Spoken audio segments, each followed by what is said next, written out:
Well, alrighty. Good evening, everyone. Player choice. We're here. We've made it. Oh, I'm very shiny. Look at that. Very shiny on the camera. That's pretty bad. Maybe we turn down the sheen a little bit, or at least try and minimize the sheen to some extent. But yes, player choice. We've made it. It is the final. We're here. We're doing it. That's exciting.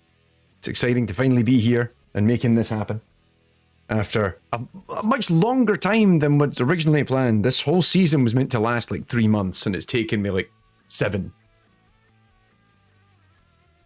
And there we go. The audio was working as intended. We've made it. I was like, I should probably just double check that my audio is actually working. But I'm going to be headphone free for a little while. So yeah, good evening everyone. Hope we're all doing well. Tonight we've got a couple of things. We're going to announce the winner of our player choice season, as it were. And then we're going to quickly run through some of the other stuff. Notably, how, if you look at the breakdown of it all, how myself and also our patrons who run the kind of player choice committee as well would have voted for it. And then we'll spend a bit of time actually playing through a bit of the winner. A little bit more time on stream with our winning game of the season. Oh, there we go. Just warming up the old voice. I realize I haven't... When was the last time I streamed? Was it 2 weeks ago? Yeah, we did a stream of Darktide, which I haven't had a chance to get back to. So no, I played a little bit of Darktide since, but not like wholeheartedly, seriously. Myself and my brother, we've been playing a bit of Darktide, but actually over the past week, he's been down here visiting me. So not much chance of us playing games together. But all right, I think what we'll do is we'll get right into it momentarily and dig straight into all things player choice, what we're doing, how it's all turned out. And of course, we should probably start straight away with the final voted winner of the season, which is quite exciting. So let me jump to... that is technically the right screen, but my Discord is up on it, which is not what I want. There we go, that's better. Whoopsie. Anyway. So yeah, let's jump right into it. So as a reminder, like this whole season, the whole point of it was to have the best AI in a first-person shooter. This was the very first season that I picked up, and this was just, as I recall, this was actually a really silly idea that I initially asked the audience on the main AI in Games channel. Actually, it says 7 months ago in that screenshot, but that screenshot is when I originally started the season. So it was about a year ago I asked this question. And then I thought, oh, wouldn't it be fun if we then do like a live stream series where we actually get to vote on what our favorites are and then kind of take it on from there. And so critically, I think that it doesn't need to be the best game, but rather it's the AI that has impressed us the most. As players, and so as a result, I think that the range of games that we had on offer was pretty broad. And so this is the breakdown as you can see it here. Let me just get rid of myself very briefly. We wound up with 32 games in the final contention. We originally managed to whittle it down to 50, and then after that we got it down to 32.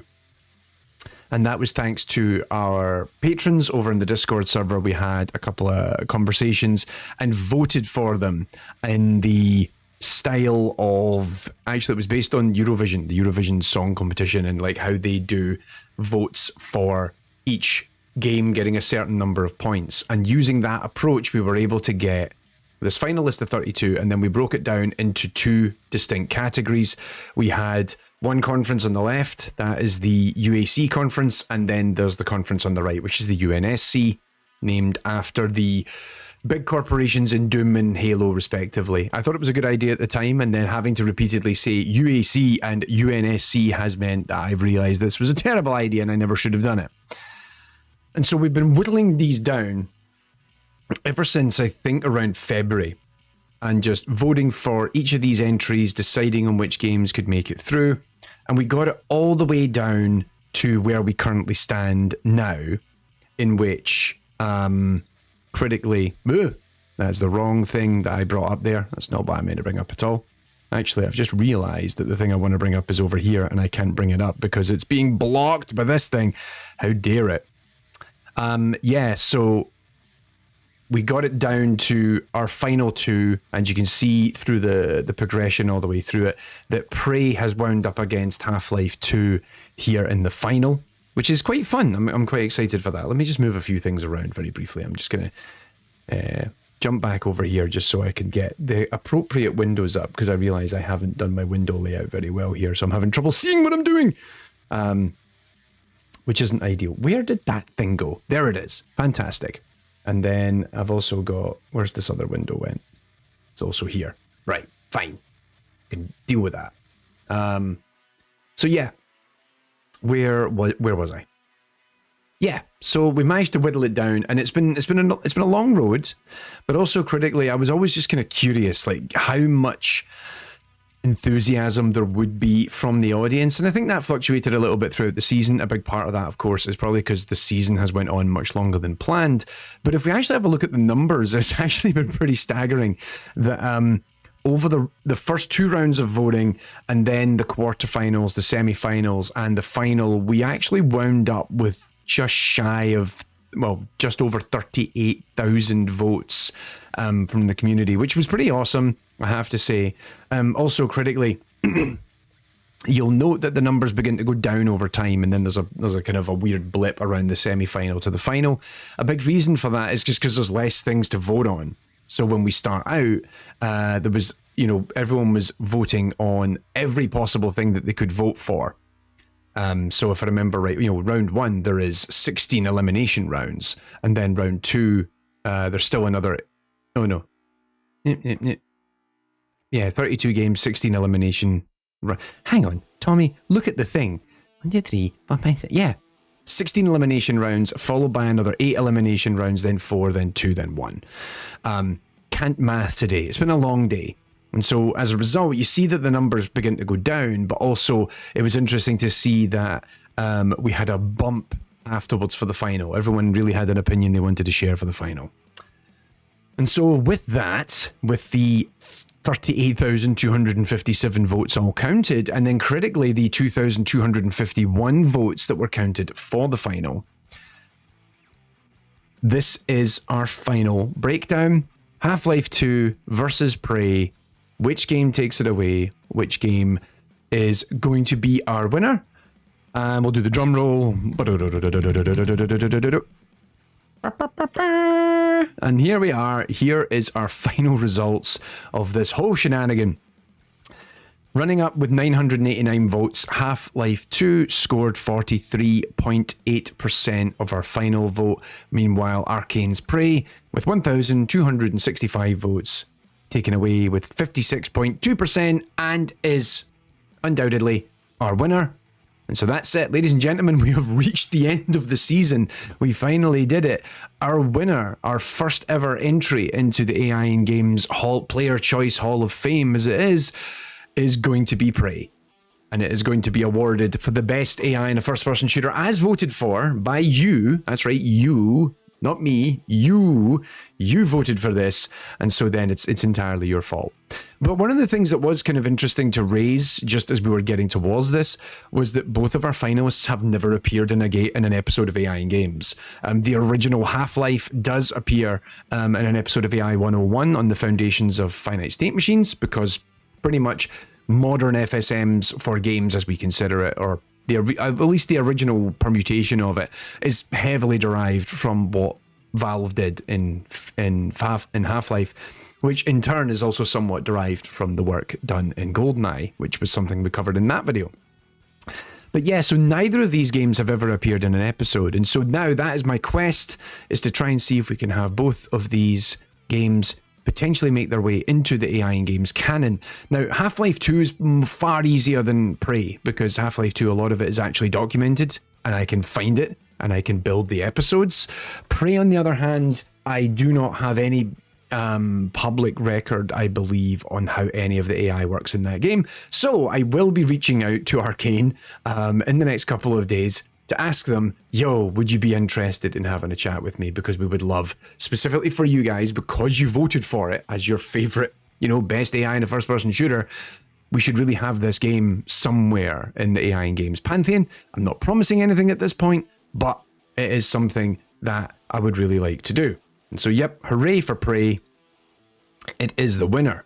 Now, before we're going to play a little bit of Prey later on, but before we do that, one other thing that we need to do. So, as we've been doing the player choice, no, hang on, I was actually going to record this bit, but never mind. So, as we've been working through the player choice season, critically, one of the things that's been happening in the background is not only have you been voting publicly, but our Patreon, over on Patreon, we have the Player Choice Committee, who actually helped, as I said earlier, devise what our original shortlist was. They've also been voting at the same time. And one of the things that I thought would be interesting is to compare and contrast what they voted for versus what you voted for. And then on top of that, well, I decided to do my own version and run through it as well. So what you will see in a moment is not just what my opinion of it was, but also what Patreon's opinion of it was, and what have you. So we're going to break down each of these things, and we're going to start really beginning to see how it differs, if it differs much at all. All right, so let's get into it. First things first, in the original UAC round, so what we've done here is, this is all the games that were originally listed in the UAC conference.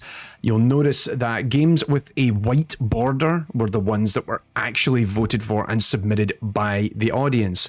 So the ones that are on a white border are the ones that made it through. So critically, remember, we had Fear versus Insurgency Sandstorm, Deathloop versus Bioshock, Half-Life versus The Darkness, Arma 3 versus Doom Eternal, Bioshock Infinite versus Brother-in-Arms, Road to Hill 30, Half-Life 2 against the original Doom, GoldenEye 007 against SWAT 4, and Bioshock 2 against Doom 2016. And of course, Fear, Bioshock, SWAT, Half-Life, Doom Eternal, Doom 2016, Half-Life 2, and Bioshock Infinite made it through. How does that compare when we actually asked patrons to vote? Actually, it's identical. Patrons voted for exactly the same thing in the first round of the UAC.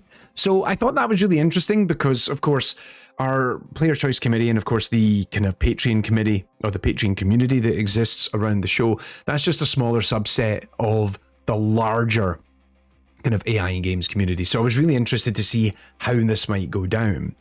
But it doesn't always map one-to-one, and we will actually see it does play out quite differently towards the end. Meanwhile, over in the UNSC conference, as you can see here, the breakdown for the original first round was Left 4 Dead 2 versus Halo Reach, Prey versus Halo 3, Titanfall 2 versus Halo Combat Evolved, Far Cry 3 versus Star Wars Republic Commando, Warhammer End Times Vermintide against Quake 3 Arena, Halo 2 against System Shock 2, Unreal Tournament against Rainbow Six Vegas, and Timesplitters 2 against Stalker. Now, actually, I've just noticed for some reason, I think I've got a duplicate of this slide, so I need to jump forward one. And yeah, so if we recall, highlighted in white are the ones that originally made it through from the public vote. So Left 4 Dead 2, Prey, Halo, Far Cry, Quake, Halo 2, Rainbow Six, and Stalker. However, when we allowed the patrons to vote for it, something different happened. You'll actually see there's a couple of differences. Critically, Titanfall 2 made it through and knocked out the original Halo. And as well as that, Stalker got eliminated in the first round alongside Timesplitters 2. Now, I'm not surprised. I am actually slightly surprised that Rainbow Six Vegas stayed in while Quake 3 Arena also did. Because one of the things I've noticed just from talking internally with some of the patrons is that we tend to be slightly older. Let's just say it. We tend to be a little bit older.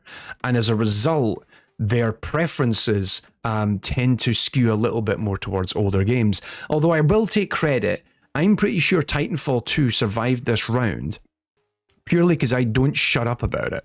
And whenever I get an opportunity to waffle on about how great Titanfall 2 is, I will take that chance. And funnily enough, I know some of our patrons have subsequently been off recently because they fixed the matchmaking. People have been actually off playing Titanfall 2 recently, and in fact there was some conversation about that in our Discord server, which was really fun. So if we then go down into the second round, we've now got it that this entire conference is going to be reduced to 4 titles, and it's going to be Fear against Bioshock, Half-Life against Doom Eternal, Bioshock Infinite against Half-Life 2, and SWAT 4 against Doom 2016, exactly like it was with the public vote. Now if we then roll it out, what do we see? Fear makes it through, Half-Life, so far exactly the same, again and again. So once again, the UAC appears to be unchallenged. When we gave this out to patrons, they gave exactly the same votes in the Player Choice Committee for the second round. Now, what about over here? Because already we've got a couple of games that shouldn't have made it this far. And actually, critically, one of the things I didn't denote is if it's in white, it means that not only did it reach this point in the original round, it also got selected for the next round.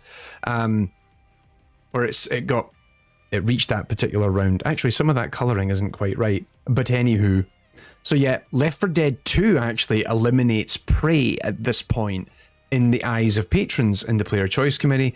Titanfall 2 knocks out Far Cry 3. Halo 2 continues on against Quake 3 Arena. That's exactly what happened before. And actually, yeah, so that Left 4 Dead 2 should not be in white at the top. And then lastly, Rainbow Six Vegas knocks out Timesplitters 2. So Timesplitters essentially just kind of knocked out Stalker very early, which is bound to annoy a lot of people. Titanfall 2 has made it through to the quarterfinals, and Prey, our winner in the public round, in the public vote, got eliminated in round 2. And so this is, again, the Player Choice Committee and what they voted for. So I think it's been quite exciting already that while I'd say the UAC rounds have been exactly the same, when we gave it to the Player Choice Committee in the UNSC, they mixed it up a little bit. And so quarterfinals, here we go.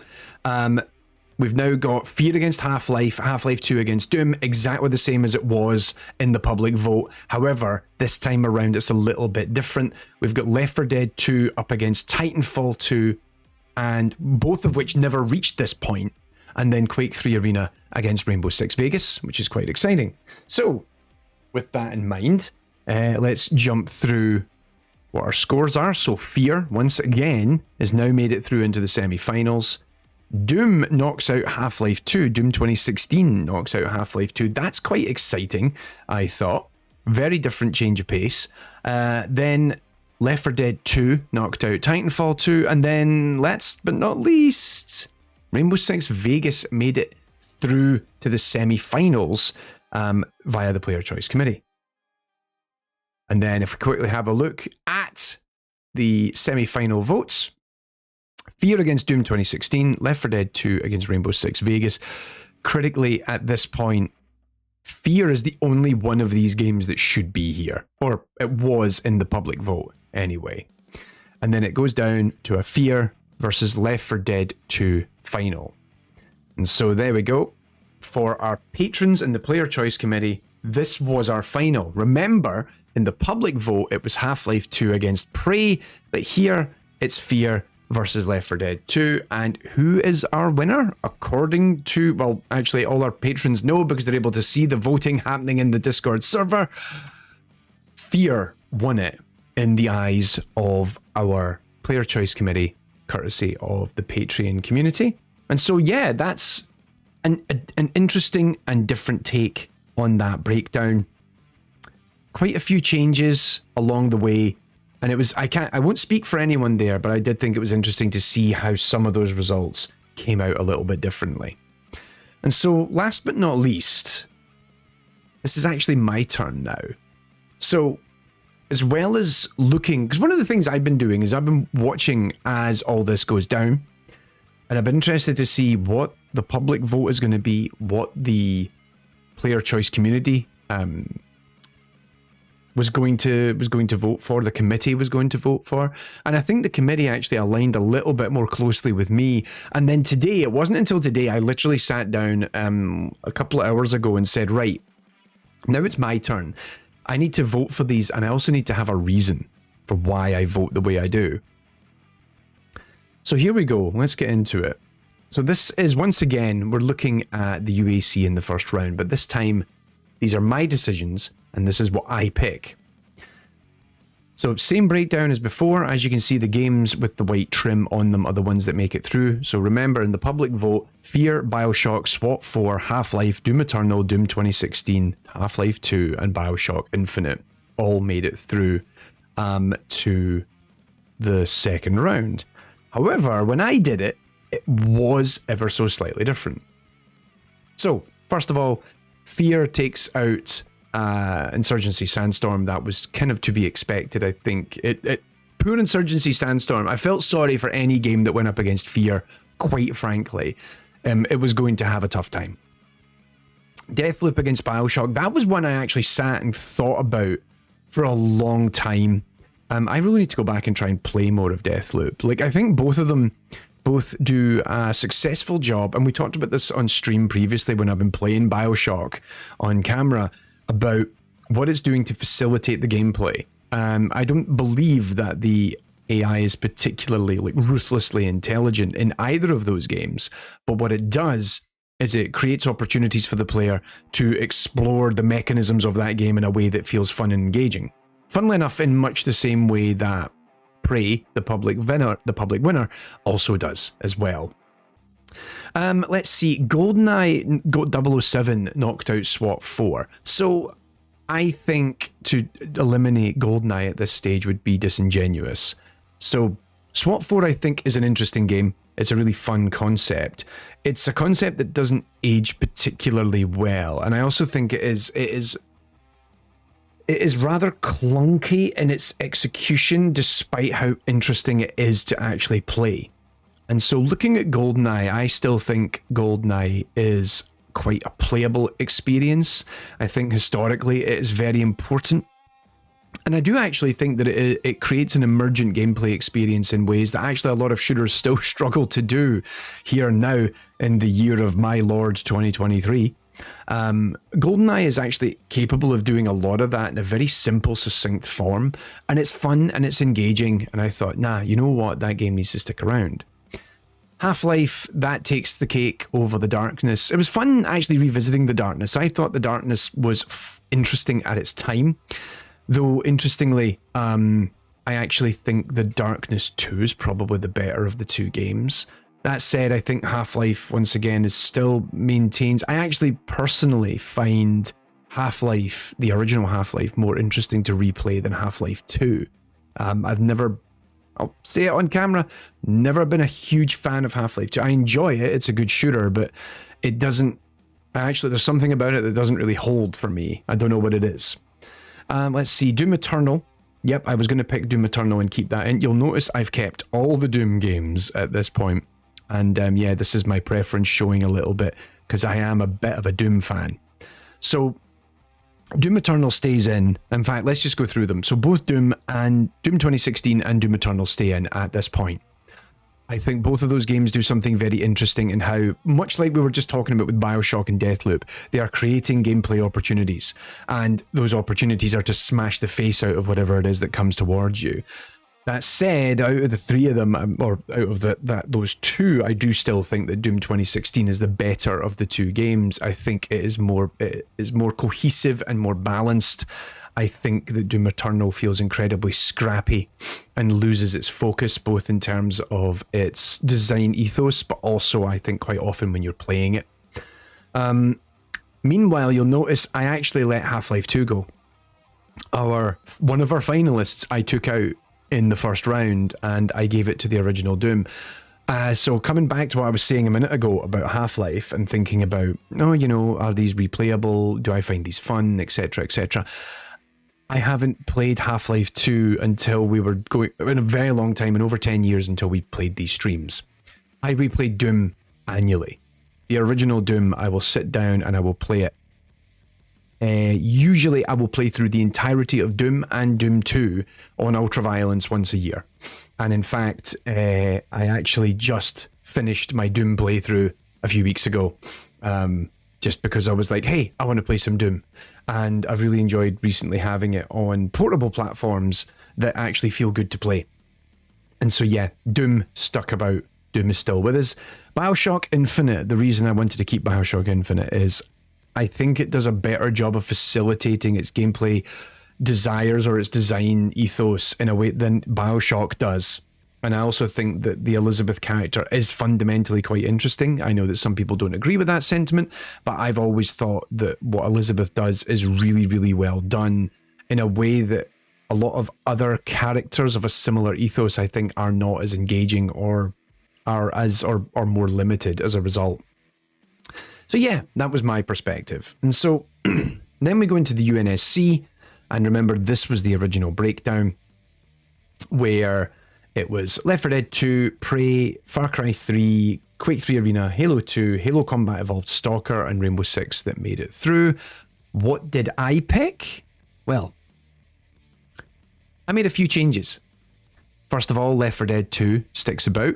I do think Halo Reach is interesting. I would like to go back and actually fully replay Halo Reach. But when I think of Halo, there are two Halo games I think about, and they both make it through here. I think about Halo 2 and I think about Halo 3. And I say that not to besmirch the rest of the Halo franchise. Of course, none of the 343 Halo games made it into contention for this run through. But I tend to think of Halo 2 and Halo 3 as the definitive Halo games. And in fact, I would actually say Halo 3 probably is the definitive Halo game in my book. And so as a result, Halo 2, which would have went through anyway in the public vote, I kept that. But I threw Prey out right at the beginning. And I say that as someone who's really only now beginning to dig into Prey, and I'm actually really enjoying the game. We're going to be playing more of it on camera very soon. But yeah, I eliminated the public voted finalists in the first round. And one of the big reasons for that is I think an awful lot about how fun the combat encounters are in Halo 3. Halo 3 is one of those, it's probably the Halo if I've replayed the most. And it's also a great game to play in co-op. And I feel like it's really engaging, and it creates a lot of different opportunities. It's incredibly demanding and quite difficult in the higher difficulties, to the point that I've often never bothered. But yeah, I felt like it had to stick about. Let's see, the other ones that were my odd ones out. Unreal Tournament, which was picked over Rainbow Six Vegas. I think the bots in Unreal Tournament are actually really well developed. And sure, they're not perfect by any stance, but I've often thought that they were quite impressive. Again, that's actually a game that we've never covered on the show, is the original Unreal Tournament. Halo 3, we did do an episode once on how they designed combat encounters in the third game. And of course, Halo 2 is one of the very first episodes of AI in games we ever made. Titanfall 2, on the other hand, I stuck that in because I think Titanfall 2 continues to be one of the sharpest and most engaging first-person shooters on the market now. I think, and of course I've been replaying it a lot recently, and I think right now if you sit and play Titanfall 2 today in 2023 and compare it to a lot of the other stuff that's coming out in the market, it is still one of the fastest, most entertaining first-person shooters out there. It is an absolute masterpiece. Of course, long-time viewers will know that it's the entire reason Design Dive exists. I was struggling with my thoughts and feelings on Titanfall, and I really wanted to talk about it. And so the very first episode of Design Dive is about Titanfall 2 and about my love of that game. I do think that the AI in that is really well done. I think it does an interesting job of, both in the campaign and in the multiplayer, creating fodder that is still enough of a threat, even though it isn't that intelligent. But then also the Titans themselves, and a lot of the auto Titans can be quite engaging. And I think the AI in the multiplayer isn't as ruthless as it is in the campaign mode. The campaign AI, I think, is actually pretty strong. And because of the nature of the game, it's interesting because, of course, Titanfall 2 has a lineage with Call of Duty, and specifically Modern Warfare. Or the original Call of Duty even, because of course most of Respawn is actually ex-Infinity Ward, or at least it was when they formed the studio. And so you can see, what I found really interesting is that the AI in that game has to change quite drastically from what was in Call of Duty, because Call of Duty is still roughly the same AI now as it was 20 years ago. Run up to cover, hide behind cover, shoot at the player, occasionally come out of cover, throw a grenade, etc. Again, not to besmirch it, I realise that that's actually very difficult to do at the level and quality that they do in the Call of Duty franchise, but Titanfall 2 continues to really stick with me. Anyway, so yeah, let's get into the voting on the second round.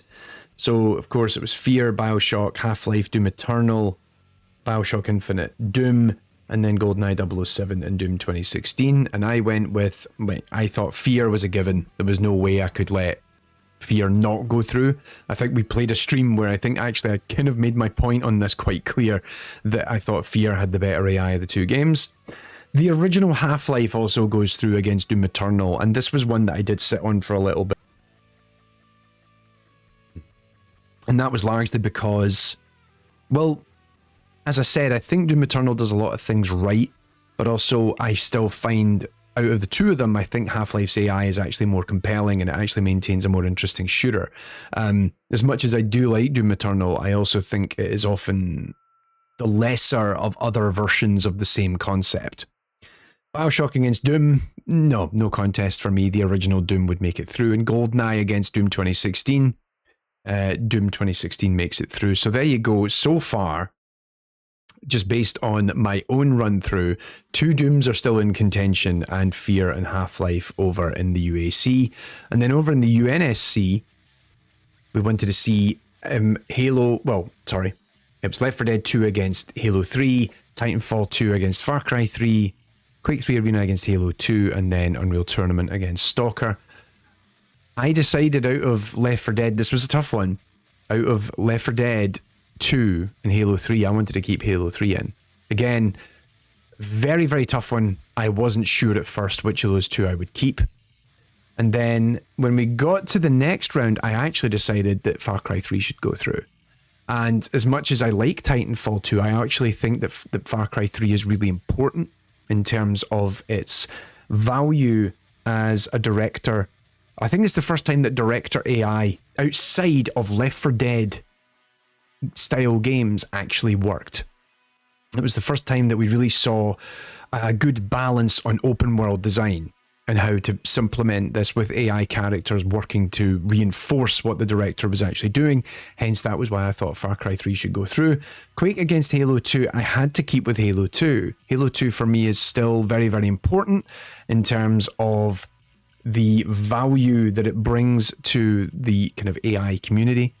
Pretty much what we now call behavior trees for AI in video games doesn't exist without Halo 2, quite frankly. And I think when you compare the two of them, I think the AI in Halo 2 is frankly better. And then Unreal Tournament against Stalker. Well, I said Stalker. I figured Stalker should go through. The artificial life system and a lot of the other nuances of Stalker, I think, do merit some attention. I know this has actually been a topic that a lot of people have asked for a little while here on the channel, or on the main channel rather. We're going to get to it one day, I promise. But yeah, I thought, nah, Stalker needs to make it through. And so this wound up being my quarterfinals. Fear against Half-Life, Doom against Doom, Halo 3 against Far Cry 3, and then Halo 2 against Stalker. And so at this point, I feel like I had to make the same call as everybody else and make Fear go through to the semi-finals. And then here was the tough point where I had to really look at my love and appreciation for both Doom games and then say, right, which of these two actually should go through? And after a little soul searching, I then thought, actually, it's Doom 2016 to me. I still think that I've said before that I think the first of the Doom reboots is better than the sequel. And I think Doom 2016 is still a better game than Doom Eternal. I think it does a much better job of balancing things out. And what it lacks in some areas that Eternal actually fleshes out, I think it's a more stable and consistent game overall. Halo 3 against Far Cry 3, I had to give it to Halo 3. The more I thought about it, because they both try and do same things. They're both try to do kind of larger scale conflict, but Halo 3 is able to do it on a level that there are still very few games that actually are able to do what Halo 3 does. And I was really impressed. The more I thought about it, the more I realized how impressed I am by Halo 3. And then last but not least, Halo 2 against Stalker. I gave it to Halo 2.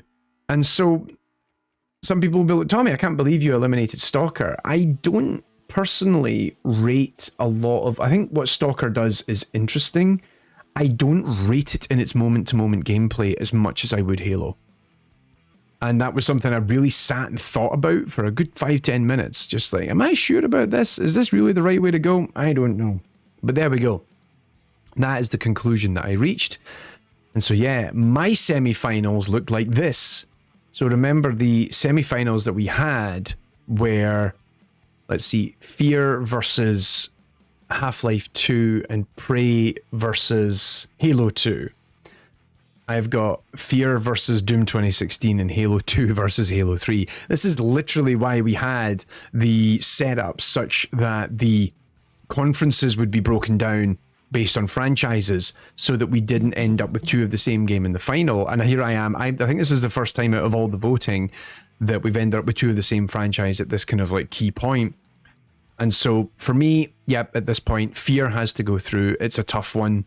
I think both of them do a very good job of creating fun and engaging encounters. I think Doom 2016, interestingly, does a lot of things right that Fear was doing 10 years before it, but it does it in a different way. So, you know, Fear is built more around strategic gameplay, being able to anticipate what your enemies are going to do, using your slow-mo to catch out, to save yourself quite often in difficult situations, but just dealing with the chaos of it as it all happens at once. Doom is doing the exact same thing, but the concept is more that you as the player rush the enemy. And so rather than you trying to survive in the thick of it, you are rushing into the thick of it, and it's you that are really the agent of change in making all of that come down. And then Halo 3 versus Halo 2, God, I sat and thought about that one for a good 5-10 minutes. Which of these two, and it stuck with me, it's Halo. Halo 3, well, of course it's Halo, but it's Halo 3 specifically. And so, yeah, that was my semi-final, to me, Halo 3 had to go through. I don't know, it just wound up being, as I looked at all these games, and I started trying to really think about the merits of them individually and what I think they contribute, Halo 3, for some reason, wound up being my winner of the UNSC conference, which is quite fitting, I guess, because it was, after all, the Halo conference. But Fear makes it through to the final. And so, yeah, then I ended up with my final, which was Fear versus Halo 3. And, I mean, I know. You know what it is. You already know what it is. You know what it is. You know what I picked. You know what I picked. You know what I picked.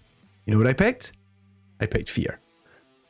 Now, I think both of them, again, like we just said this about Fear versus Doom and Doom 2016, they're both doing really fun encounter design. I think Fear and Halo 3 both do really fun encounter design. Go back and replay those games. I think the encounter design in some of those sequences, like, interestingly, as someone who's never been a huge Halo fan, I can still remember key battle sequences in Halo 3. I can remember specific missions in Halo 3. I've played through all the Halos except for Infinite. I really need to go and play the campaign of Infinite. I started playing it and I'm going to stop and I'm going to start it again.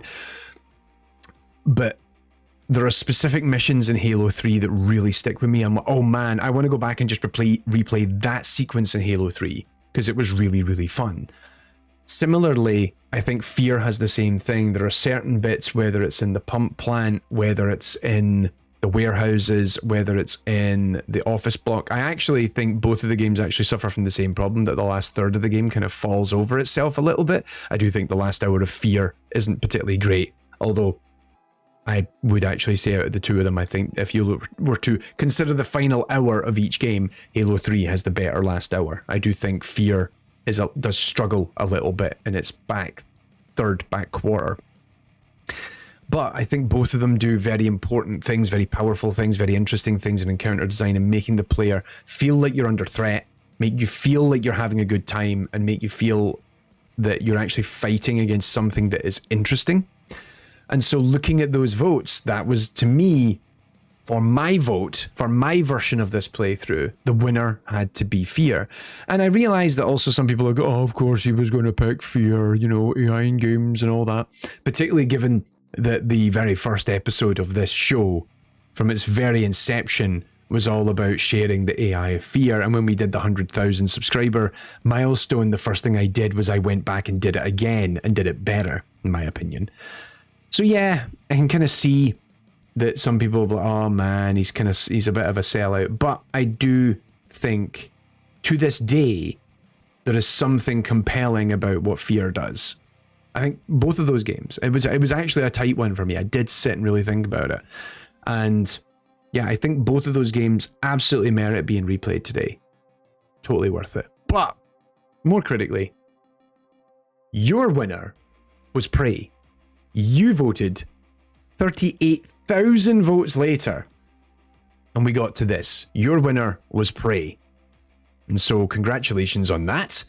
We have now entered this game into the Hall of Fame. I need to find somewhere to display that. I have no idea, excuse me, where the Hall of Fame should be. Suggestions on the back of a postcard, or just write it in the Discord server, or write it in the chat even. But yeah, it doesn't have as good rat AI as Fear does, but certainly I think it continues to surprise and engage me. And on that note, we should probably think about actually playing through a little bit more of Prey. So yeah, I hope you found that interesting. Hope you've found it intriguing to see not just how the Patreon community voted it out, but also how I voted it out. And I think it's been fun. I've enjoyed doing this season of content, as it were, even though it took far longer than originally planned, but we got there in the end. So let's just see where we are. I need to see if I can boost the game up.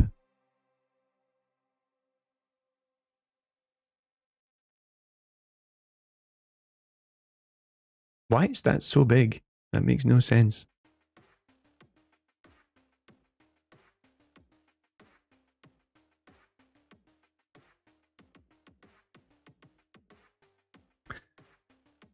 Just messing around, trying to get everything to work. So interestingly, given we're going to play a bit of Prey, I haven't had a chance to play much of... I've been playing a bit of Prey offline for the past couple of weeks. I was a little busy last week. We had a friend's wedding to attend. Shout out to Matt and Elaine. Congratulations once again. And so I was playing a little bit of it off camera, and then I actually got myself in a bit of a pickle. So on that note, let's get into it.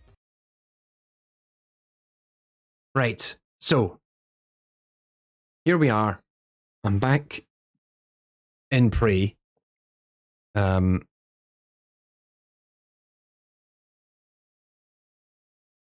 am I not hearing audio come through this? That's a pain. There we go. So while I was actually... So here's a fun problem that I actually had. So I was trying to figure out how to kind of progress a little further and get towards what I wanted to achieve and all this sort of stuff, blah, blah, blah, blah. And then I had a bit of a headache. One of the things that happened was I was trying to reach... so I think one of my objectives is... let's see. We've got these objectives here of gathering up the voice samples in the crew quarters, but also I decided to go back and I started doing some of the side stuff. And when I was doing the side stuff, I realized I need to go search up in the Arboretum again, but I needed to get this satellite communication device from the hardware labs. And then the other problem I had was I wanted to go and get Bellamy's corpse, which I discovered is in the trauma center.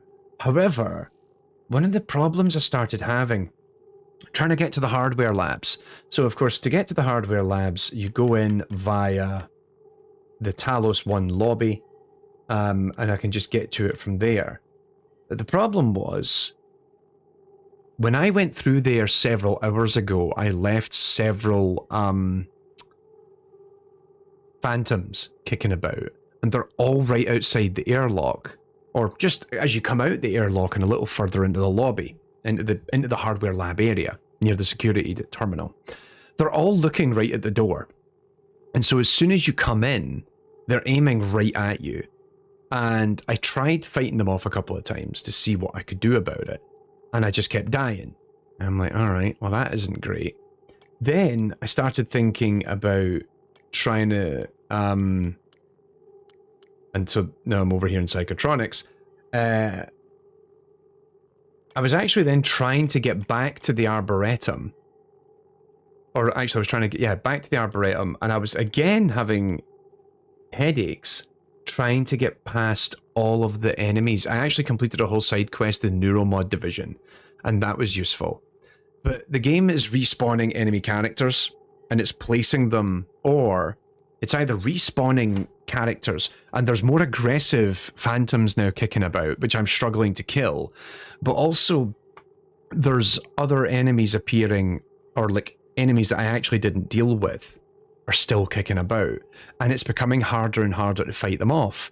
And so it took me a long time actually to get back to Psychotronics. Like, even just trying to get from the lobby to Psychotronics actually took a lot of work. My plan is, I can't break through hardware labs without wasting an awful lot of resource or potentially putting myself in a really bad position. I'm thinking I'm going to go through Psychotronics and open up the air vent, the airlock, because I realize I don't think I ever actually opened the airlock. The airlock is... where is it? I'm trying to remember where it is. It's not in there. I think it's... I'm pretty sure as you come in, it's over here somewhere. And I've just never... oh, so we can take the guts system. I suppose that's the fallback, is I can take the guts and go all the way up to the Arboretum. But I'd rather see if I can find the airlock in Psychotronics, open that up, and then get us on our way. So I came back down here to get... I literally just picked up the key card that this body was holding. And that was fun, because I actually had to make sure I've got a certain certain psychic ability. I had to make sure I've got remote manipulation available. But also just, there was 2 giant enemies down here and they kicked my ass and it was quite difficult. So, anyway, enough talking. I think I've killed all the mimics that are down here, which is good.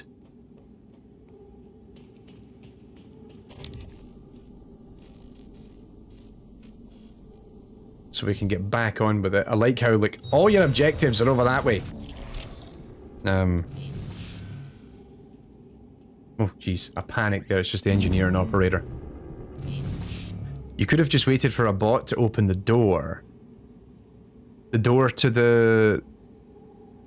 airlock? Or... I'm not sure what one you mean by that. Yeah, that's the guts system there. To the morgue. Oh, well, I never actually, funnily enough, when I tried it before, none of the robots bothered with the morgue. But I ended up, I had the psychic, I'd already actually claimed the neuromod that would allow me to do telekinesis anyway, so it worked out. Speaking of, I have a bunch of neuromods and I should really start spending them a little bit better, I think. Increasing recycling yields. Oh, okay. I'll save this maybe and get more health down the line.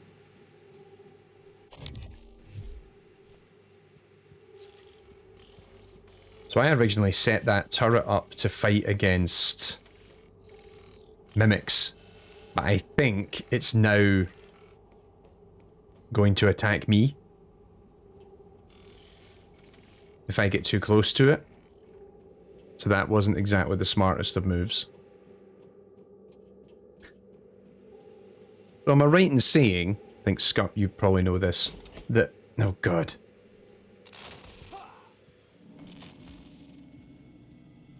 Oh no.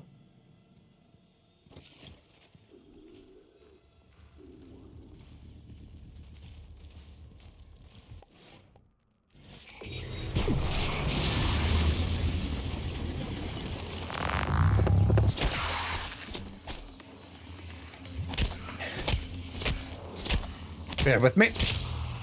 That is the first time I've beaten a Phantom to death. I feel quite good about myself right now. Am I right in saying that because I've been using a lot more of my neuromods on Typhon-based abilities, that now I am being detected by the turrets as a Phantom, basically?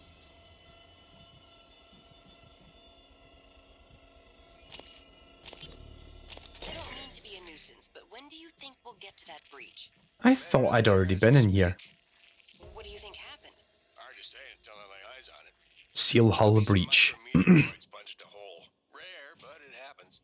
Okay, good. Hopefully it's just I believe so. I never picked up any in the turrets remained friendly. Right, I think that's what it is. I think because I noticed that some turrets started trying to shoot me. Exotic materials.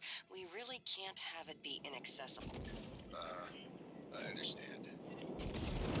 Hello, are you here for an appointment?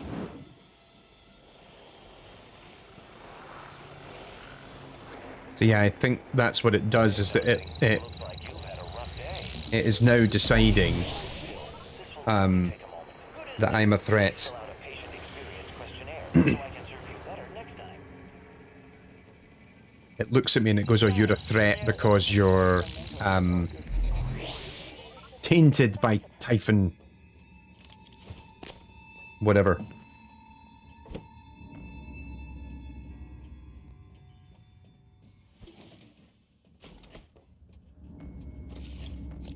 Wait, hang on, where am I going?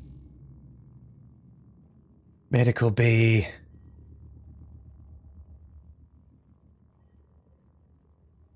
Grav shaft, level transition.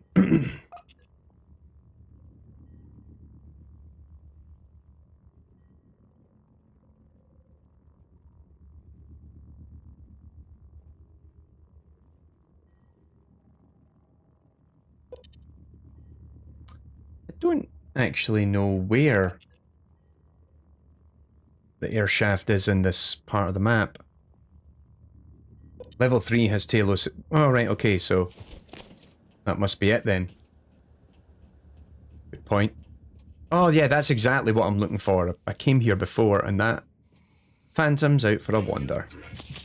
Oh, crap, crap, crap, crap, crap.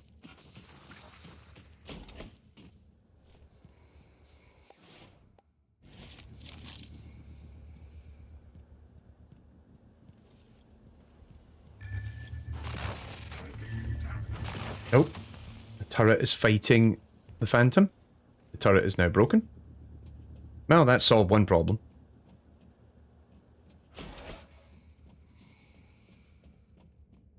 I guess.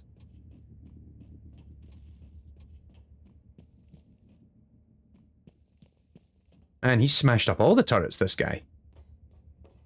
Used the terminal.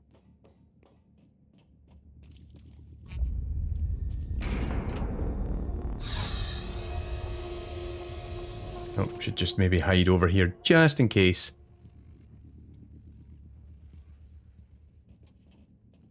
Right. Make a run for it. Alright, so here we go. This has been like my long plan for about... Ever since I think I completed one of those objectives earlier where I found myself back in the lobby, I told myself, okay, this is the plan, is I have to go through Psychotronics to get to the hardware labs. Now we'll see how well this actually works out in practice.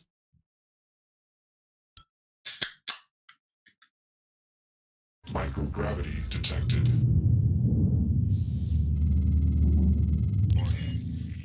I've been wondering if it might be bothering you that you planned your own death. It's a lot to swallow. My advice would be, try not to think about the end. Focus on what's in front of you, one step at a time. I'm here if you need help. Oh, right, yeah, so that's where it is. Oh, that's quite handy, that. Is there any way I can see... There's no data for the map. I wondered if there was anything.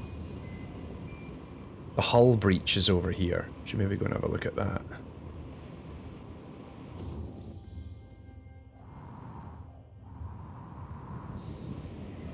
Can I get in there?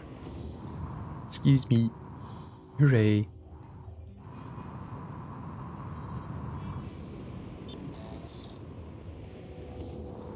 What's on the corpse? Hello.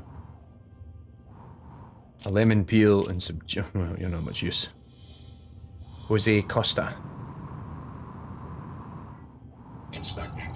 Your suit suffered some wear and tear. I'll fix that. Oh, how nice of you. Right. I don't know if I'm gonna have enough. Oh, I did it. Brilliant. Did I already unlocked the airlock in the labs, yes. So the hardware lab airlock should be just up there. But then that's another challenge in and of itself.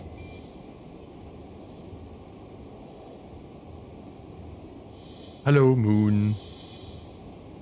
At the Earth. Alrighty.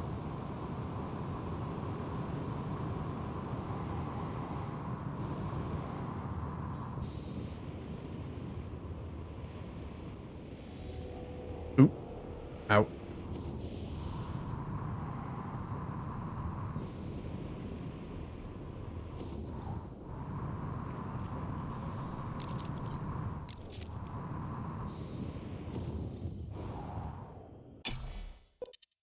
All right. So here we go. Finally, my goal is complete. Like this was what it was all about from the very beginning. Was I wanted to get back to the hardware labs, and now I'm gonna have to fight my way through this in the opposite way. Oh God, I hope it hasn't spawned in enemies. This big lab room. Oh, what? Are you kidding me?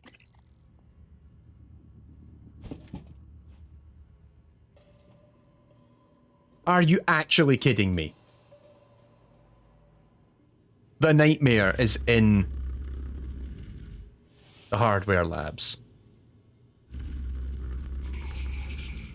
I can't survive against that thing. This was exactly what I was worried about, was we're gonna get back to the lab and there's gonna be enemies waiting on me.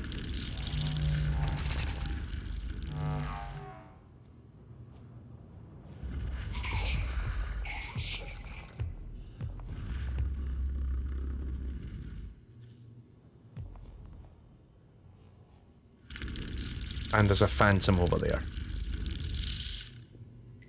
Oh, good lord. Do not look in this direction. Scan complete. Oh, great. I can unlock. New psionic aptitude available. Do I use the camouflage ability?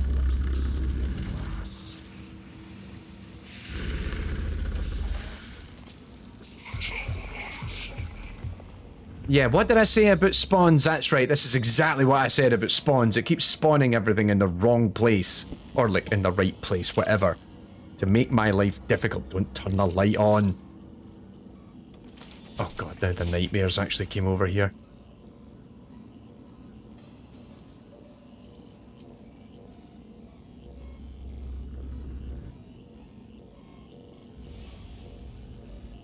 Great, now the nightmare is actually looking around.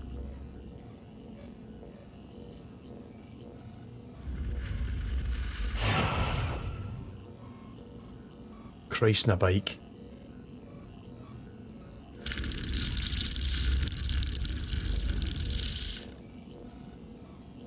This isn't fun. I was trying to get away from him. It's gonna be a really long stream of me just like hiding in a corner.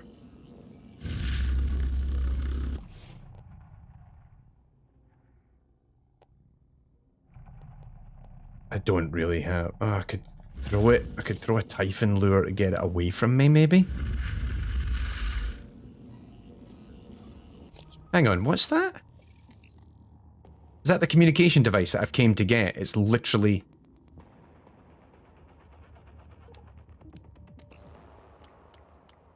Where is it? Find a satellite communication device. It's in the hard. It's right in front of me, and I can't get to it. Ah!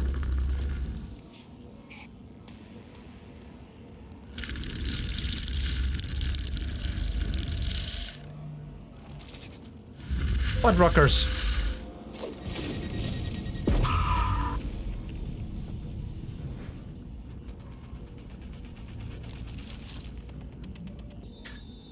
Oh my goodness, come on.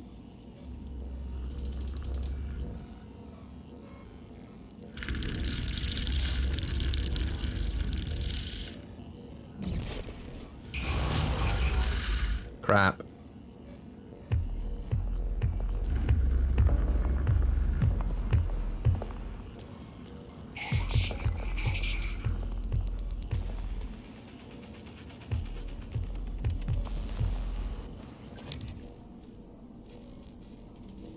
So hang on, etheric phantoms are weak to psychic, EMP and stun attacks. Okay.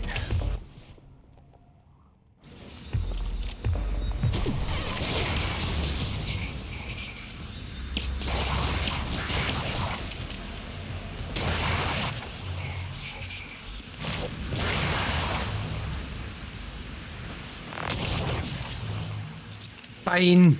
Gonna waste plenty of ammo on that, but we'll get there in the end.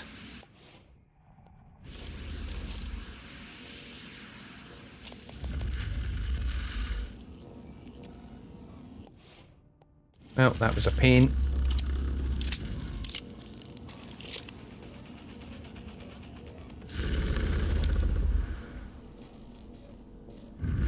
Oh, it's immune to EMP and stun. But it is weak to psychic attacks.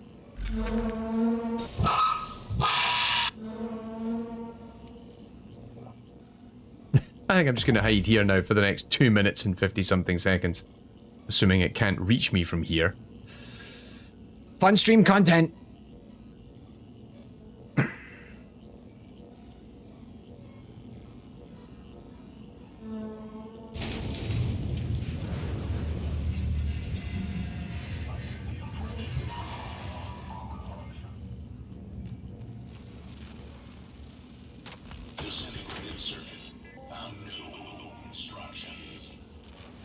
Oh hey, I never noticed all this stuff. Jeez, it's actually trying to attack me.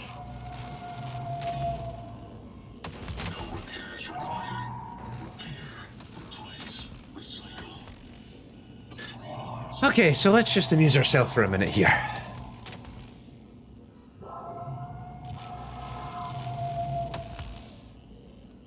Oh god. Shouldn't have done that.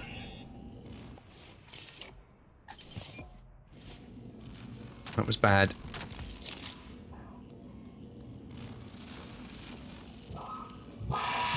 Oh my goodness.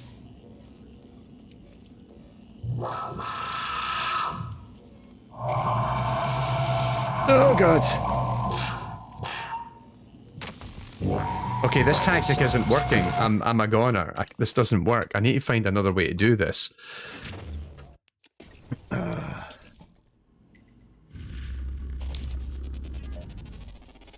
Believe that I've came here. Right, I'm just gonna run.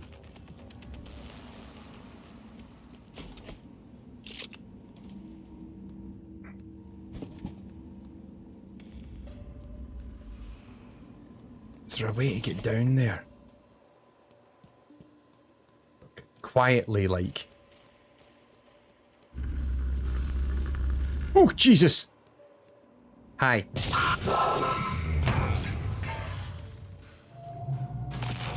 Oh, come on, it's shooting through the wall. That's cheating.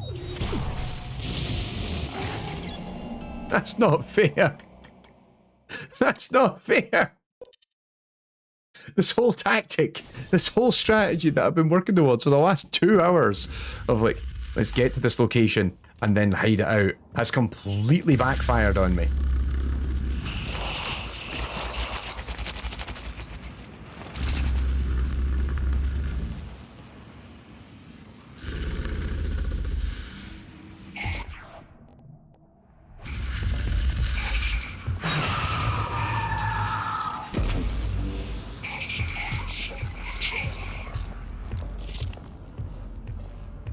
Crap.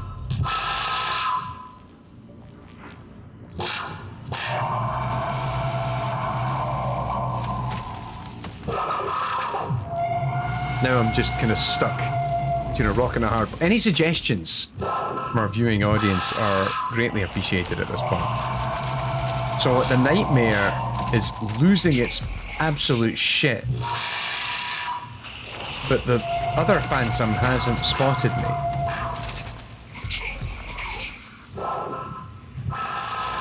I am literally stuck between a rock and a hard place now. This is ridiculous.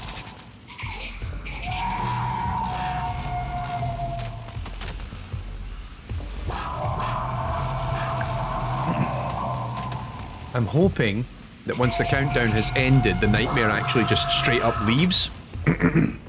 Yeah, that's what I'm thinking. JS, exactly. Initiate the hunt, wait it out. I think I'm going to wait it out here because I can't possibly, I don't even know. Yeah, that's what I'm thinking, Scup, is that by doing this, it's going to move the nightmare to another area, but I don't know for sure if that's actually how it works, because I've only had the nightmare... This is only the second or third time I think the nightmare is. It stays in the area it spawned. Brilliant.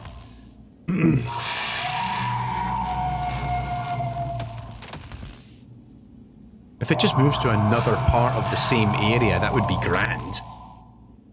But, you know. Hello?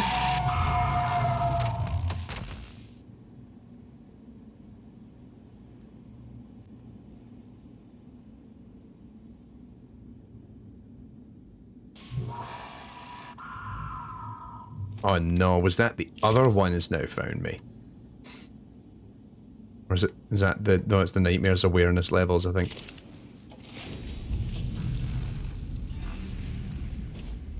Oh, I might have really regret this.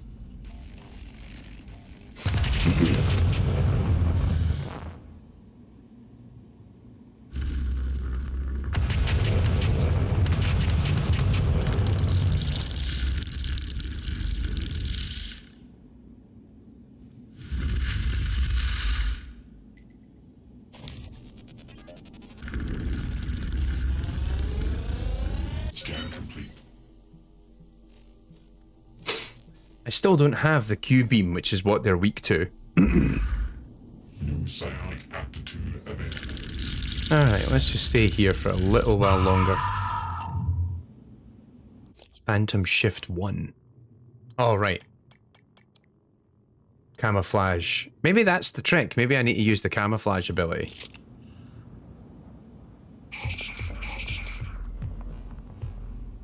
Okay, 6 seconds.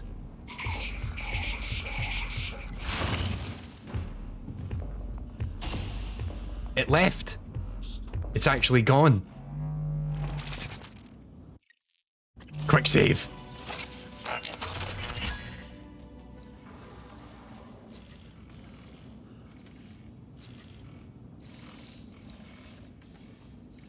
Now, let's see if we can get you.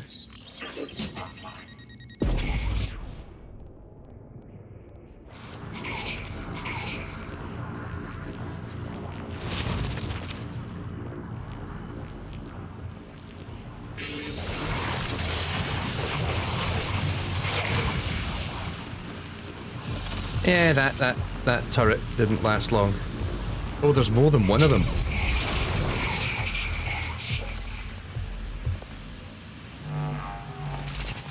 You don't know where I am. I'd like to keep it that way.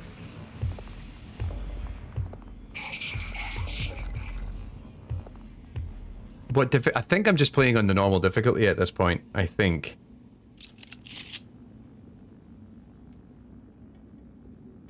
Right, quick save.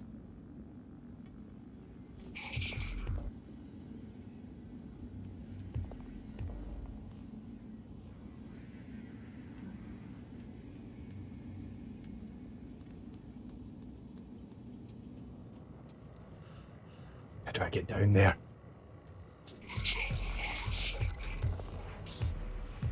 Control terminal.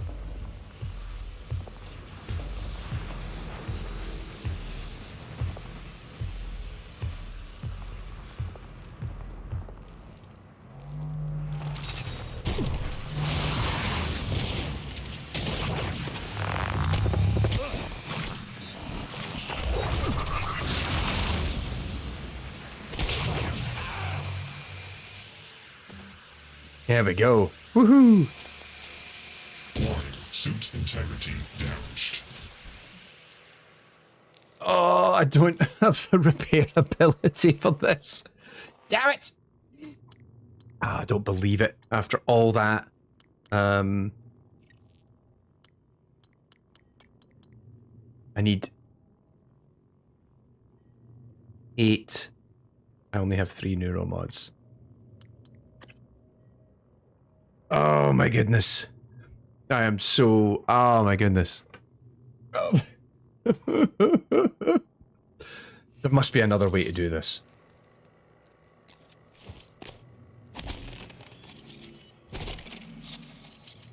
There must be another way to get in there.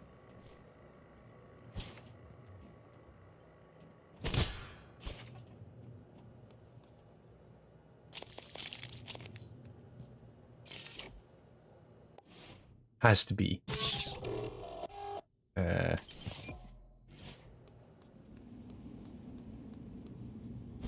Oh, I feel so defeated right now.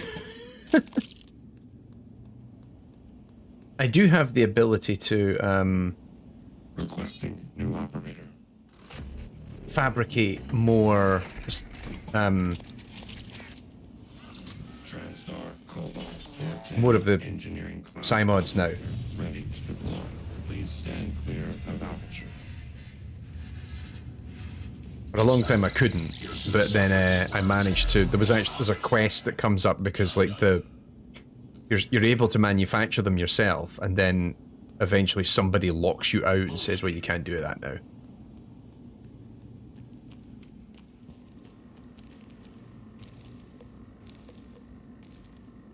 Damn it. Right, I need to get up there.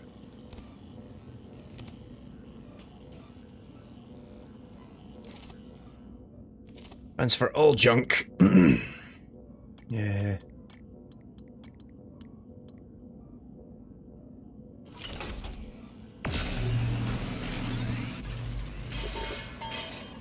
Yes, to reach the objective to find that you don't have the skill that you need. Right. I was going to say, is there a fabricator up here? There is. Do I have enough of anything? I have enough to craft 1 neuromod.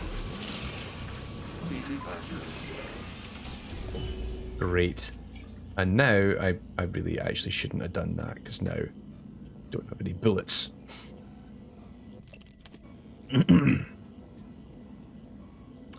Well, we've solved one problem, only to create another, I guess.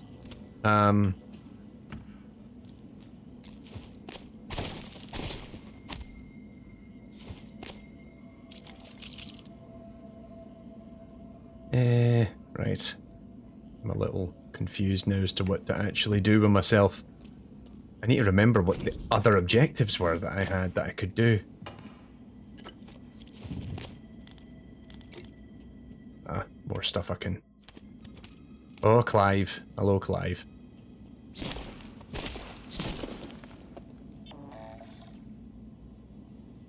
Probably more things I could now do. Or there's more stuff I could probably go and... I could probably just recycle all that stuff right now.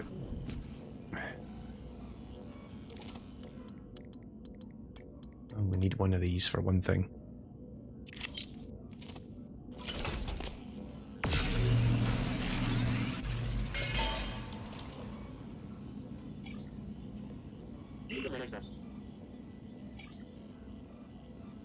Oh, I've got enough for another neuromod. Or maybe I should use it to get... I don't have enough for 9mm bullets. Alright,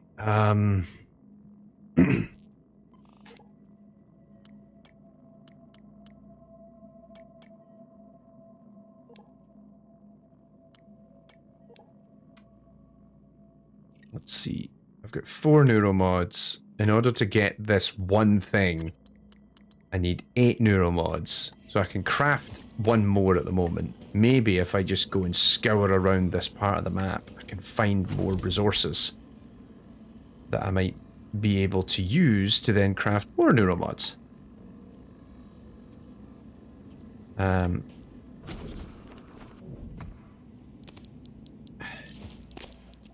Get away from that.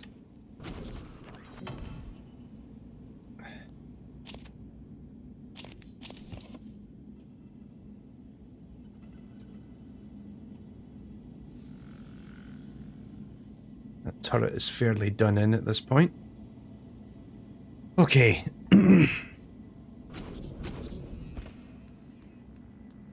Oh, these were evil, weren't they? What was that? There was a thud.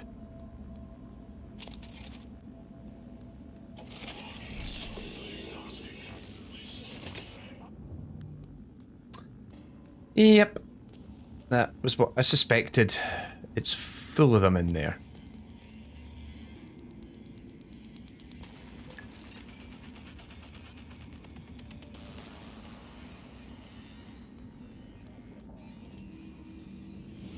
And I don't think...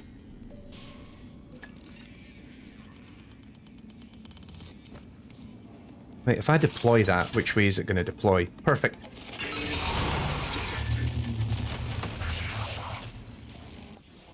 Well, that didn't last long.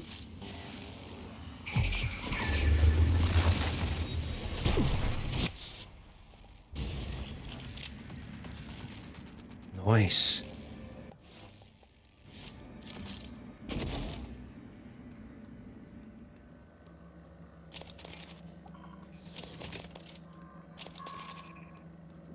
Lots of stuff to collect.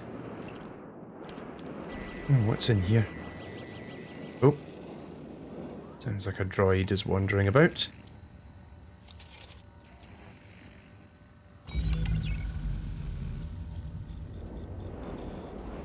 Oh no, that's worse. On one hand, it's like, oh well, now they can't see me, but on the other hand, I can't see them. That's definitely worse.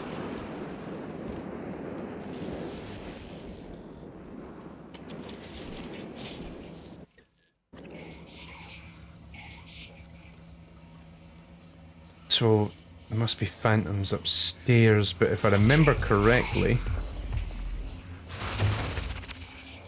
Where did they go? There was two at the front door. Yep, there they are.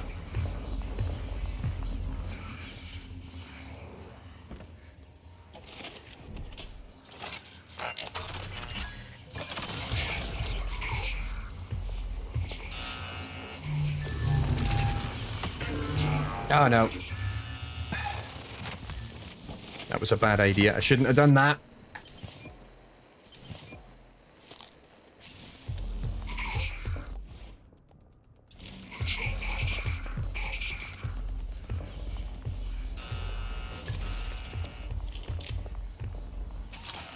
Deploying.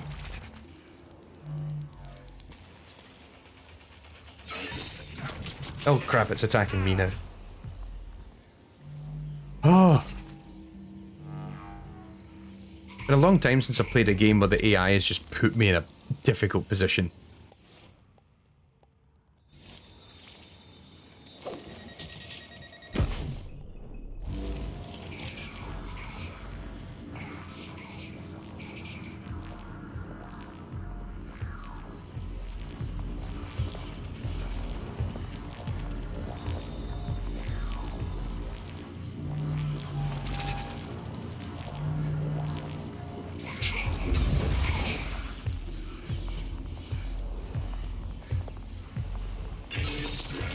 Stop shooting at me! Actually, what I might do is just stand over here and... I don't know where they went. I was hoping to kind of lure them out. But they seem to have just...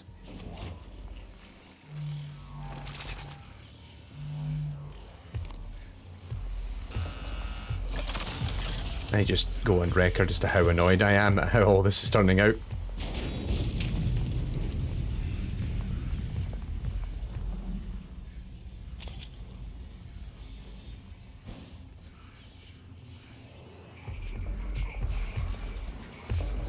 Oh, they went all the way up the stairs. That was the problem. Because this door's unlocked. Jorgen! Nope.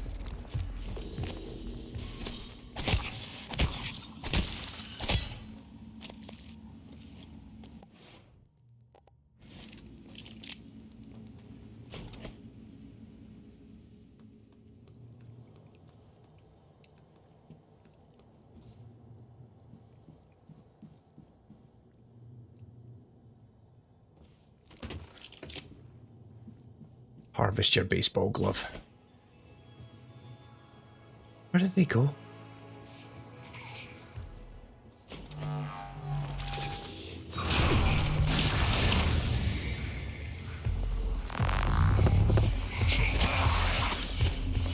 I love that I can just punch you really hard now and it works. Here comes your buddy though.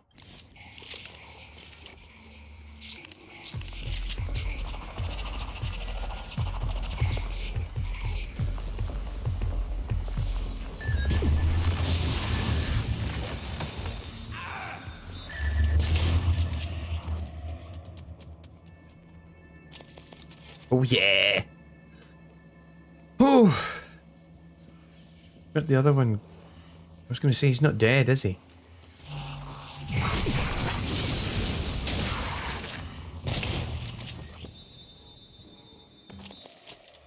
You are mine now. You belong to me.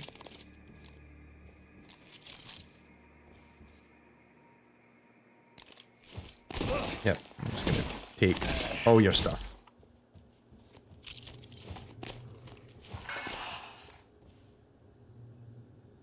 What was that, a mimic?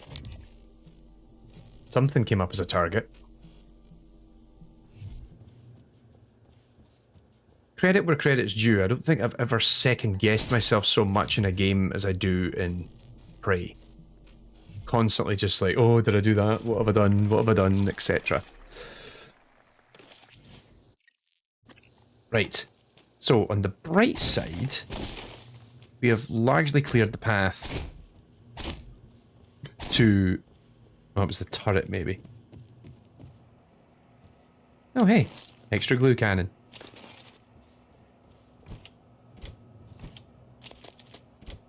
We've largely cleared the path back to the main lobby, which is good, because that was my problem a couple hours ago, and I couldn't break through. But now it seems I can. Oop, oops. And then I still haven't... Oh, I did already do the safe. I'm good there. Right.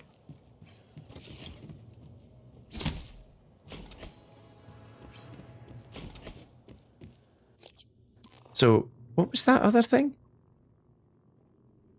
There was two... Access exotic materials storage. Oh, okay. Yeah. We fixed this now. I think.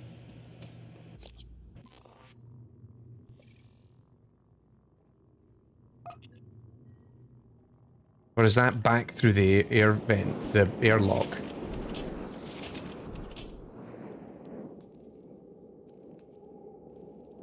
Ooh, stuff to pick up out there. That looks good.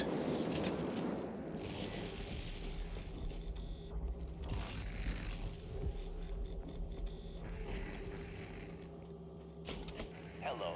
Good to see you again, Dr. Yu. Diagnosing. Quickly heal me up, please. Good. Oh, wrong one.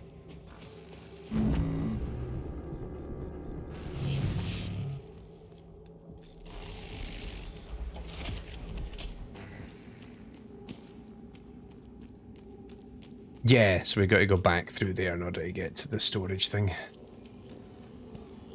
Alright, well... We might have like temporarily achieved an objective and then we might have to just come back and do it again later. Oh, that's demoralizing, that is a little bit.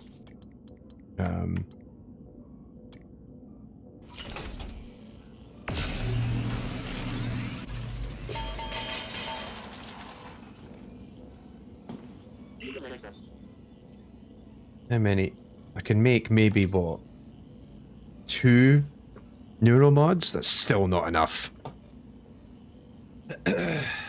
Oh, hang on. There was this down here, which I can't get into because I can't pick it up. Yeah, JS, I was just thinking exactly the same thing, but I can't reach it.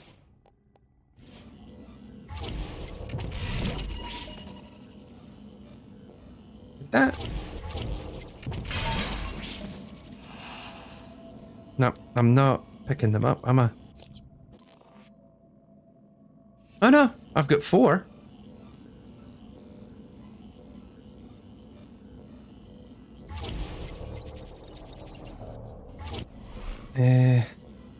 I don't think I've got any recycler grenade. Can I use the recycler grenades on the containers?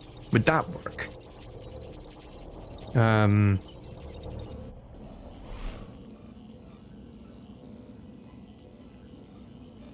No, there's the neuromod there and I didn't pick it up.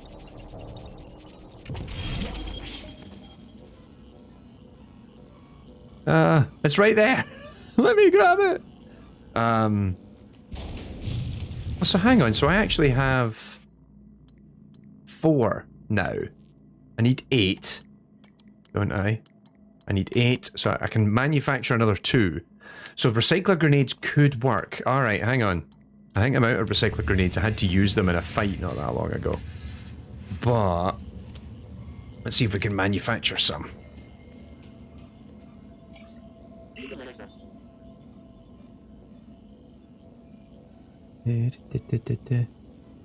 Blue canisters.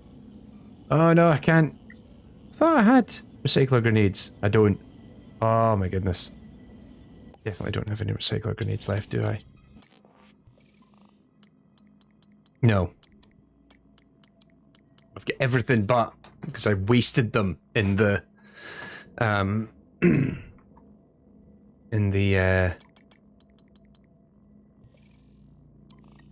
in a fight not that long ago.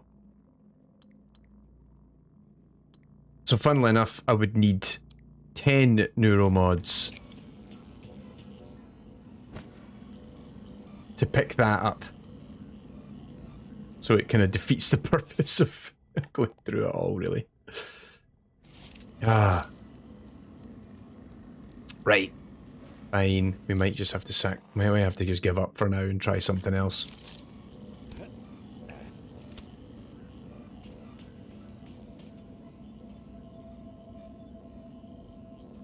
Okay. Right, hang on. So what else have we got to do? The crew quarters. That's also the crew. So there's multiple things in the crew quarters. There's the deep storage. Search Alex's office safe in the Arboretum. Access the material storage and psychotronics. Where am I going to get that? Right, let's go and check that out.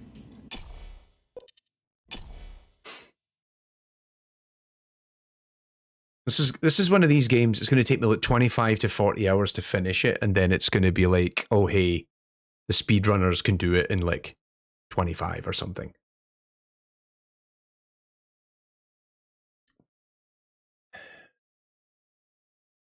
Are we not loading?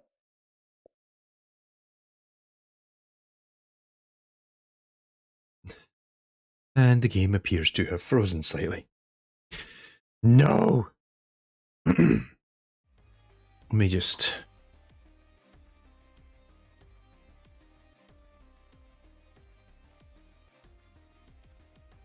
mess around briefly and see if I can fix this. I don't know why it's doing it.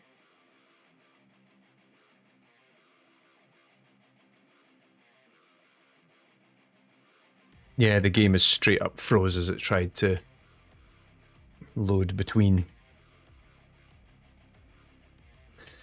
Alright, gotta reload the game and try it again. See how that goes.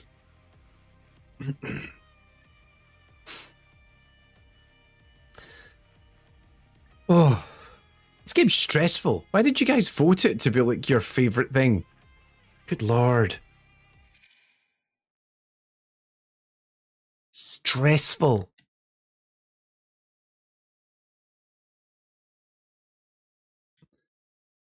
Okie doke, come on.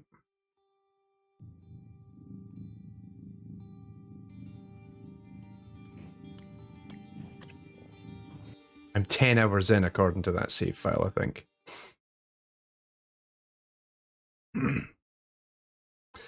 Yes, it does AI pretty well to support what it's needing to be. It wants to be stressful. AI to stress out the player. Well, I mean, that's Left 4 Dead anyway, I guess, but good lord.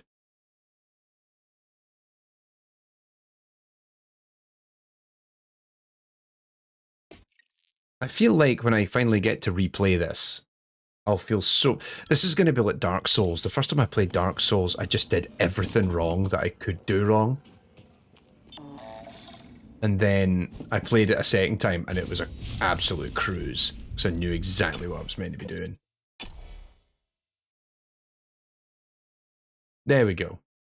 Loading screen. That's what we needed.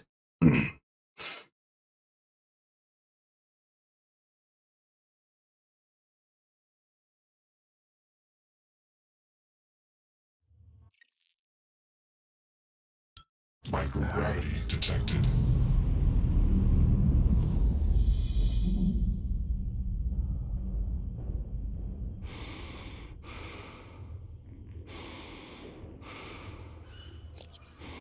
Oh yeah, so the exotic material storage, that's the thing I just fixed because we patched up the air leaking out over there.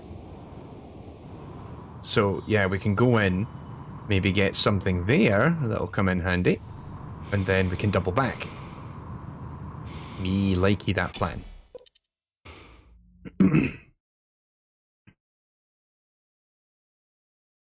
Speaking of stressful, Alien Isolation just appeared on PSN, or the PlayStation Now, or whatever the heck. The PlayStation's Xbox Game Pass, or whatever they call it. I forget what they call it. I mean, it's worth giving a shot, particularly at this time of year. Particularly if anyone's never played it, it's always worth a crack. That said, I totally understand if people are like, I am not interested in playing this because it is just a stressful experience.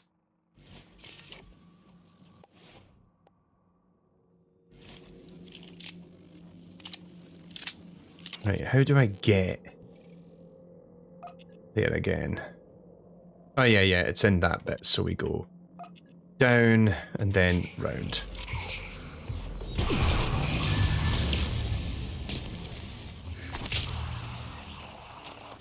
Getting better at killing these things, man. Getting better at killing these things.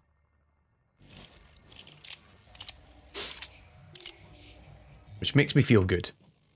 Because for a long time I avoided every single one of these things like the plague. At least now, it's turning more into a resource battle. Oh my god, what?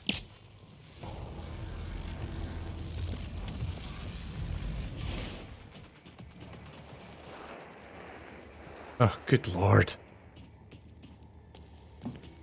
Scup says I straight up can't play Alien Isolation. It's funny, because I did a stream, I think when I hit the one... What was it? We did the 10 million lifetime views stream. And for a laugh, I just was like, oh, let's just play some Alien Isolation. And I burned through so much of it in a relatively short period of time, and I had people watching going, how on earth are you doing this? Like, does this not, like harm you? And I'm like, I'm kind of immune to a lot of it now. Just because I've played so much of it. Right, I need to lock that. I don't... $1 million cog gun. Very good. Can I... Because that door... Is... Oh no, it's... Can I actually lock that door? I can't. There's no switch. But hey, this is good. Lots of materials. We can then use lots of exotic material. Good lord. Probably craft a lot of stuff with this.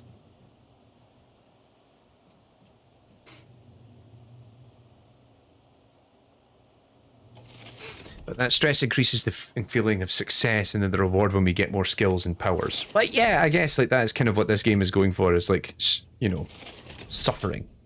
And then you feel better about it at the end. I think Alien does some of the same things, but I don't think you have the same level of empowerment. Oh, good lord. I wasn't expecting it to actually get out. Holy shit.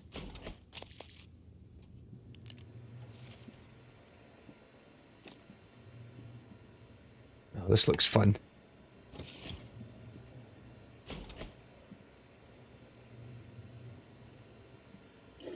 Oh flush the toilet. You never know. Maybe they left something. Poltergeist corpse. I didn't do that.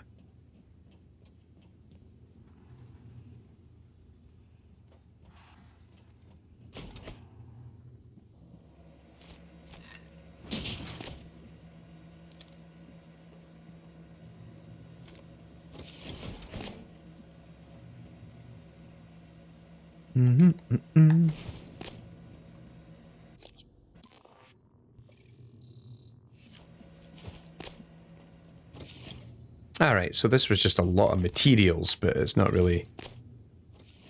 I mean, good material, not going to complain. But there's not much else going on around here, it seems.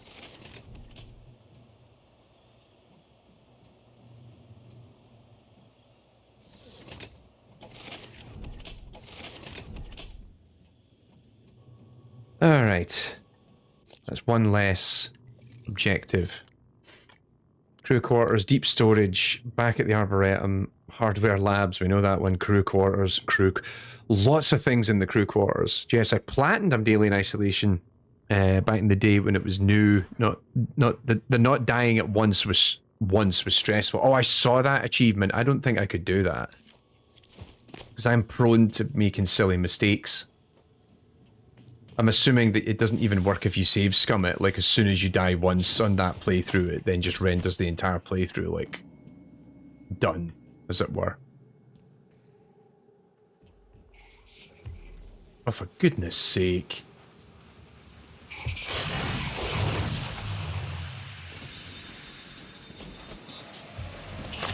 Hello.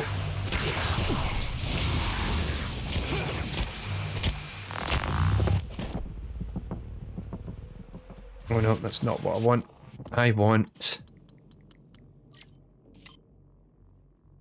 that! Oh no, just died.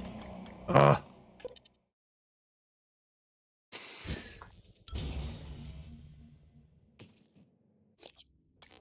Hang on, have I... Oh god.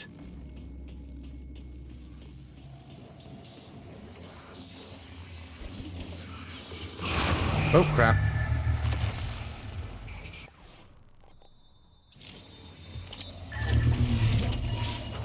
That's the wrong ability.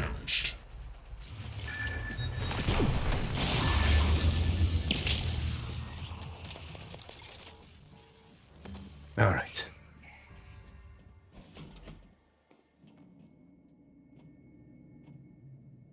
Requesting new operator.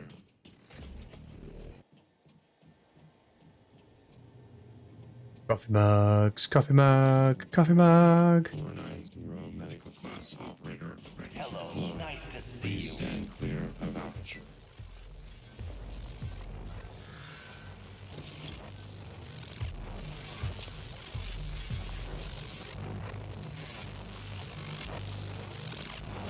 Right.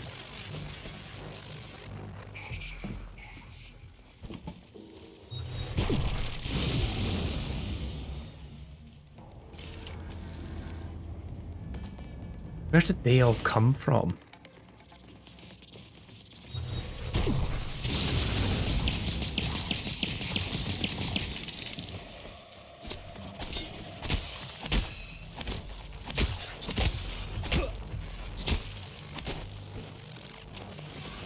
Alright, there we go. Like a bull in a china shop.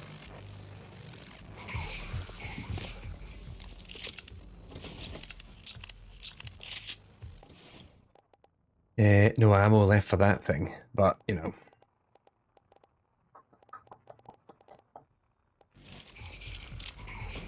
Should probably put my shotgun back on my... Oh yeah, this is the room where the guys marked everything as...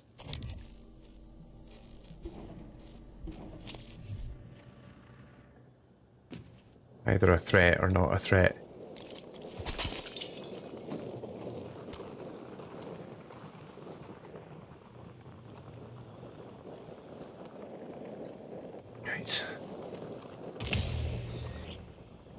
I did eventually open that. No, I didn't. Oh no, I don't need to, because... Oh no, there is still things in here for me to grab.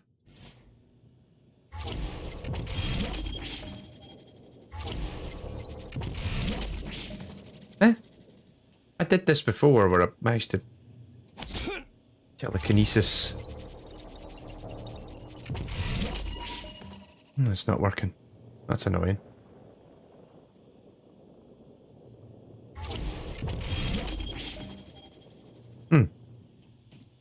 Oh well, never mind.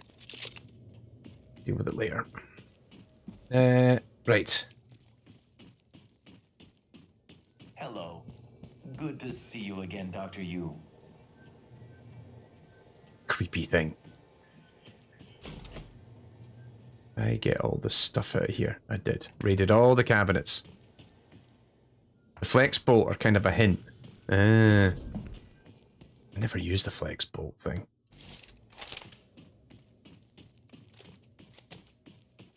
Oh, is this one of these ones as a door switch?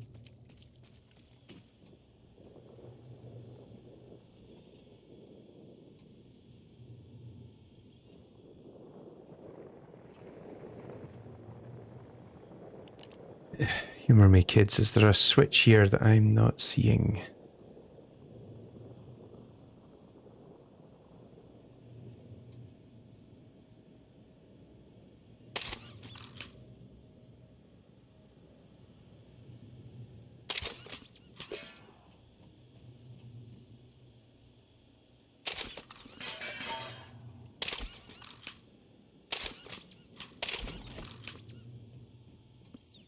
Thank you. I would not have came to that conclusion myself. That was what I needed to do. So... environmental storytelling, anyone?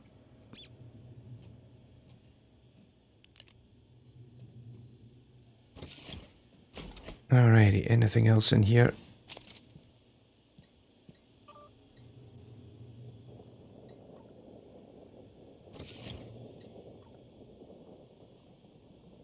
Okay, cool. We're good.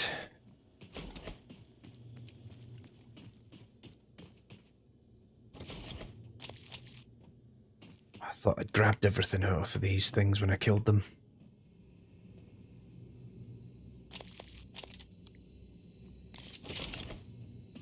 Is there a fabricator on... I think the fabricator's down on that floor. Let's just not bother for now. You feel stupid. I would have, if no one had given me that hint, I would have came back here like 6-7 hours from now and still been like, how do I do this? What am I doing?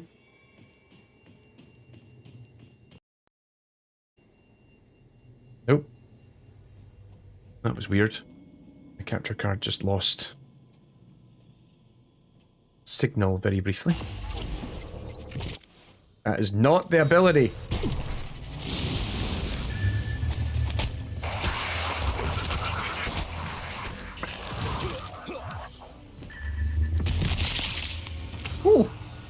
I didn't know you could do that. That's kind of neat.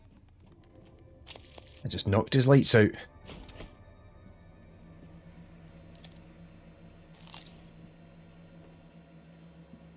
Nice, nice, nice, nice. Right. You wee naff, come here.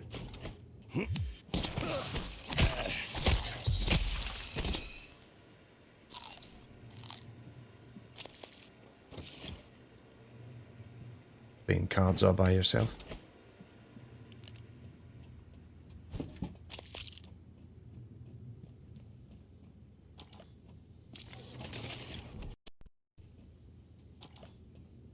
Right. Quick save it now before I forget.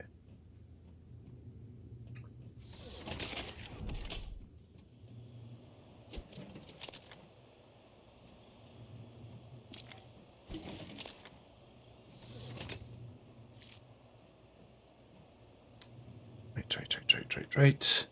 Everything good. Quick save it. Because I think it then deliberately spawns.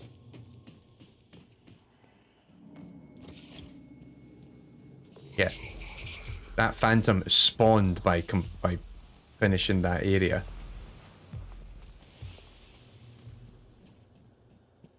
I'm interested, like, how well does this thing actually... is this thing going to search exactly where it just saw me? Or is it... No, it's just patrolling the area. Okay.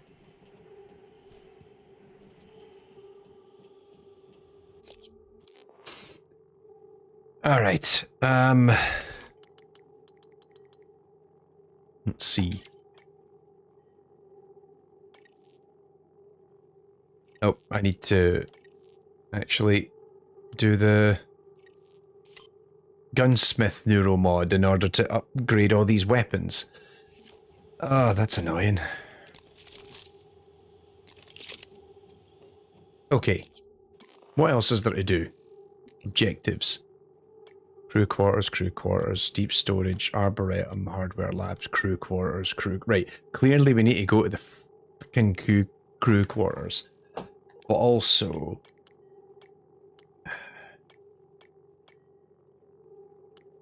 we've never opened up deep storage. And that's up at the arboretum. So... okay, maybe we double back to the arboretum. From here.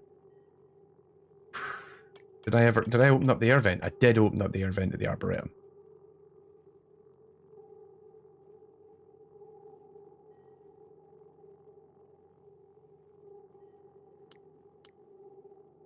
Right. Why does that... there's a stupid, like, I'm trying to read a comment that's came in and I can't read it. Alright. We've got 4 neuromods. I still need another 4 to do the thing. I think we maybe double back to the airlock and head for the exterior again.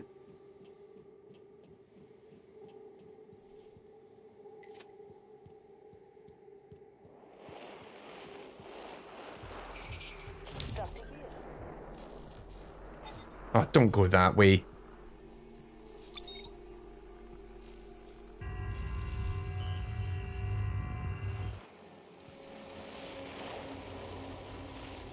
Let's hide from that phantom for a minute. I keep forgetting there's a lean button. Played this game for like 10 hours. Keep forgetting there's a lean button. No, goodness gracious.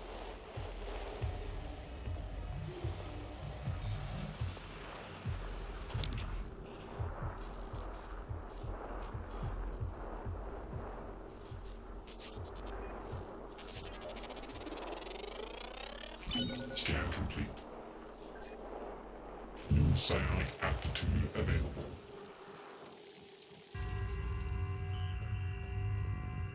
Just sneak past while it's not looking. There we go.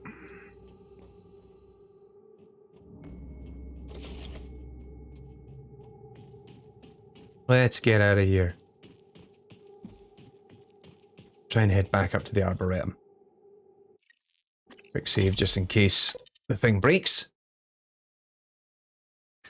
So, I mean, I've really been off the beaten path with this so far, but it's really interesting just how oppressive this game feels at times. It feels like I'm really kind of stuck in an awkward situation. I'm only going to play actually for another 10 minutes or so, and then I need to wrap up the stream for the evening.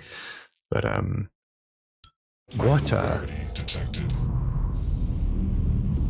Right, so that's the airlock to the hardware labs. That's fine. That's not where we're going.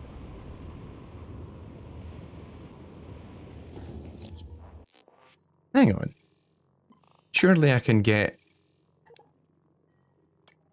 Yeah, the Arboretum. So where's...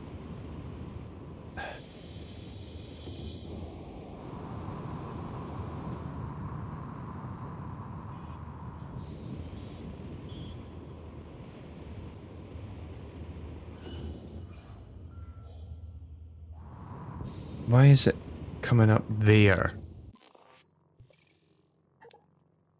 Because it only has, yeah, like one Hardware Labs, airlock shuttle bay. Oh, there we go, airlock arboretum. Oh my goodness, that's why I couldn't see it. I didn't think to look up.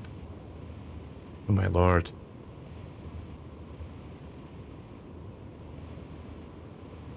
This is gonna take a while. Amuse yourself for a second.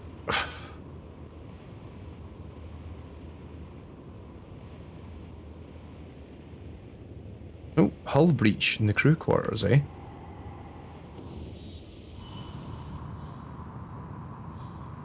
We should try and fix that.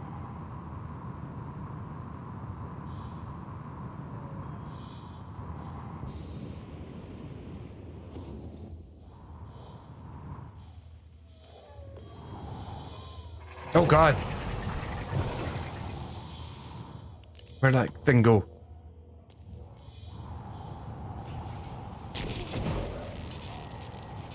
I never thought about this. I never thought that there might be monsters outside.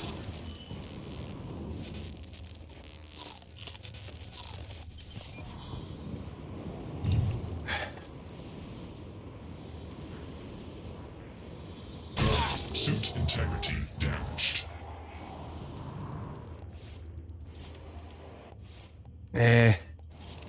Nope. Let's be friendly for a bit, would you?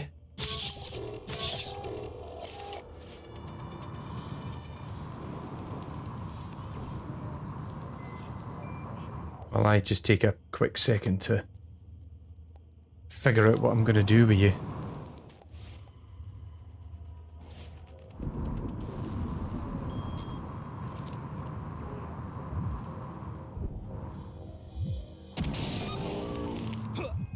Suit integrity damaged. Oh, good lord.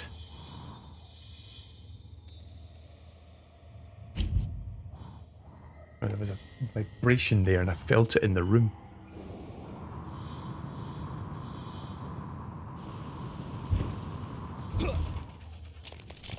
Oh, I can pick that up and throw it away. Requesting new operator.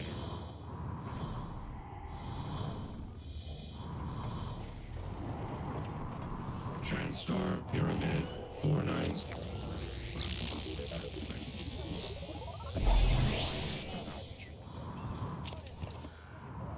Well, that was handy.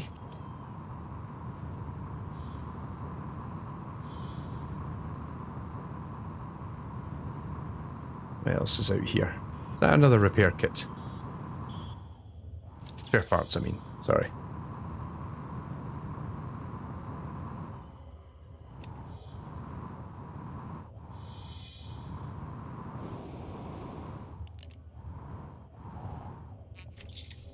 Oh, a chipset.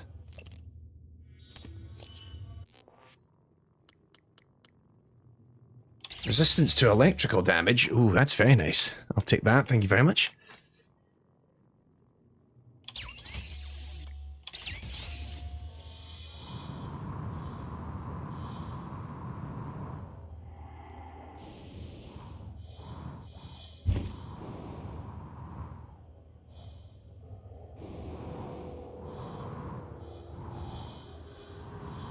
Come on, anybody hiding any goodies?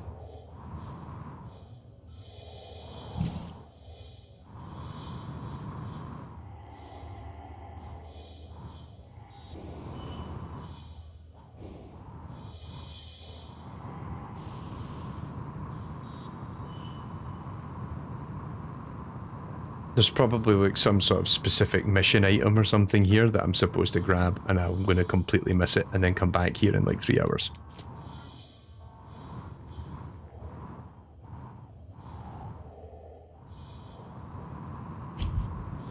Where did that big ugly thing go?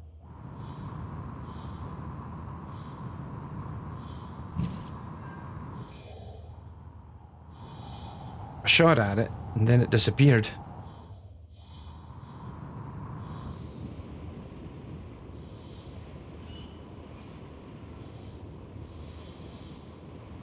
Another crew quarters breach up here. Oh, that's this. Oh, it's a cystoid. That's what it is.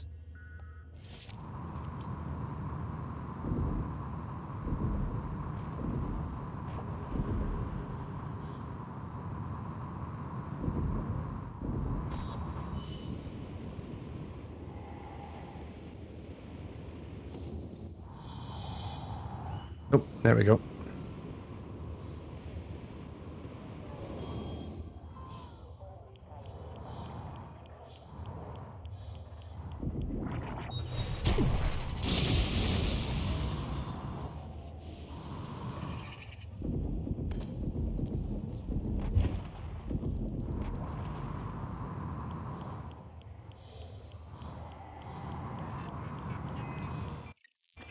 This could be a good or a bad idea.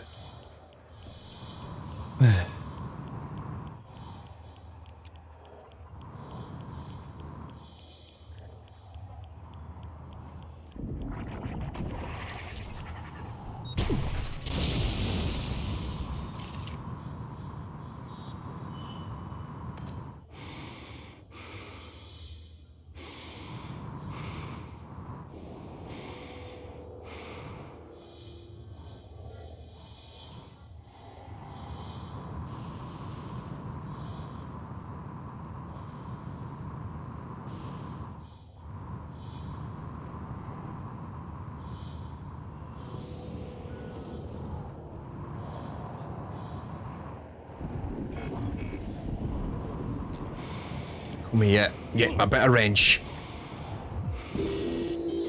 Getting very good at punching robots, it seems.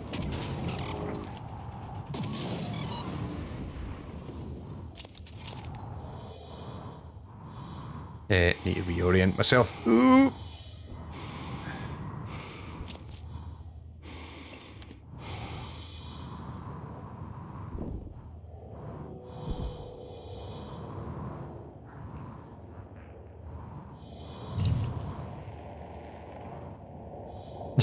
Carry a table.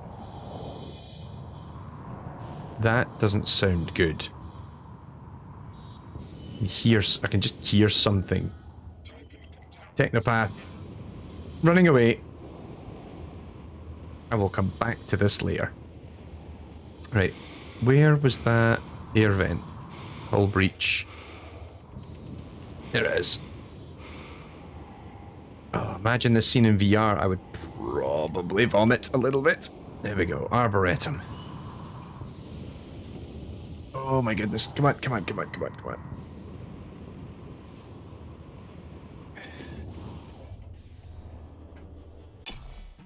All right. Well, I think we're going to wrap it up there for the evening. Oh my goodness, that is quite stressful.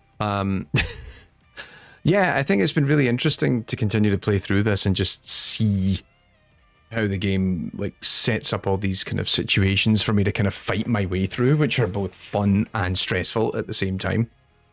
But also just dealing with the...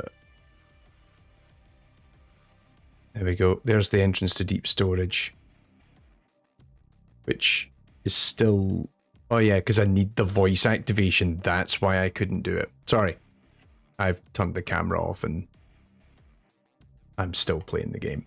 But yeah, so it's been interesting to play through it and get this far in, given I've sort of figured out like a bunch of different things I could be doing and also just slowly completing through a lot of the objectives, but also just as I'd experienced already offline, excuse me, just what kind of hassle or threat you have to deal with the farther you progress into the game, as the AI kind of actively goes out its way to make your life a little difficult. And you know, after me joking that I've got this you know, plan of attack, particularly to get to the hardware lab, and then subsequently it's like, oh, the nightmare's waiting for me. I'm like, oh my god, are you kidding me? It's just the worst.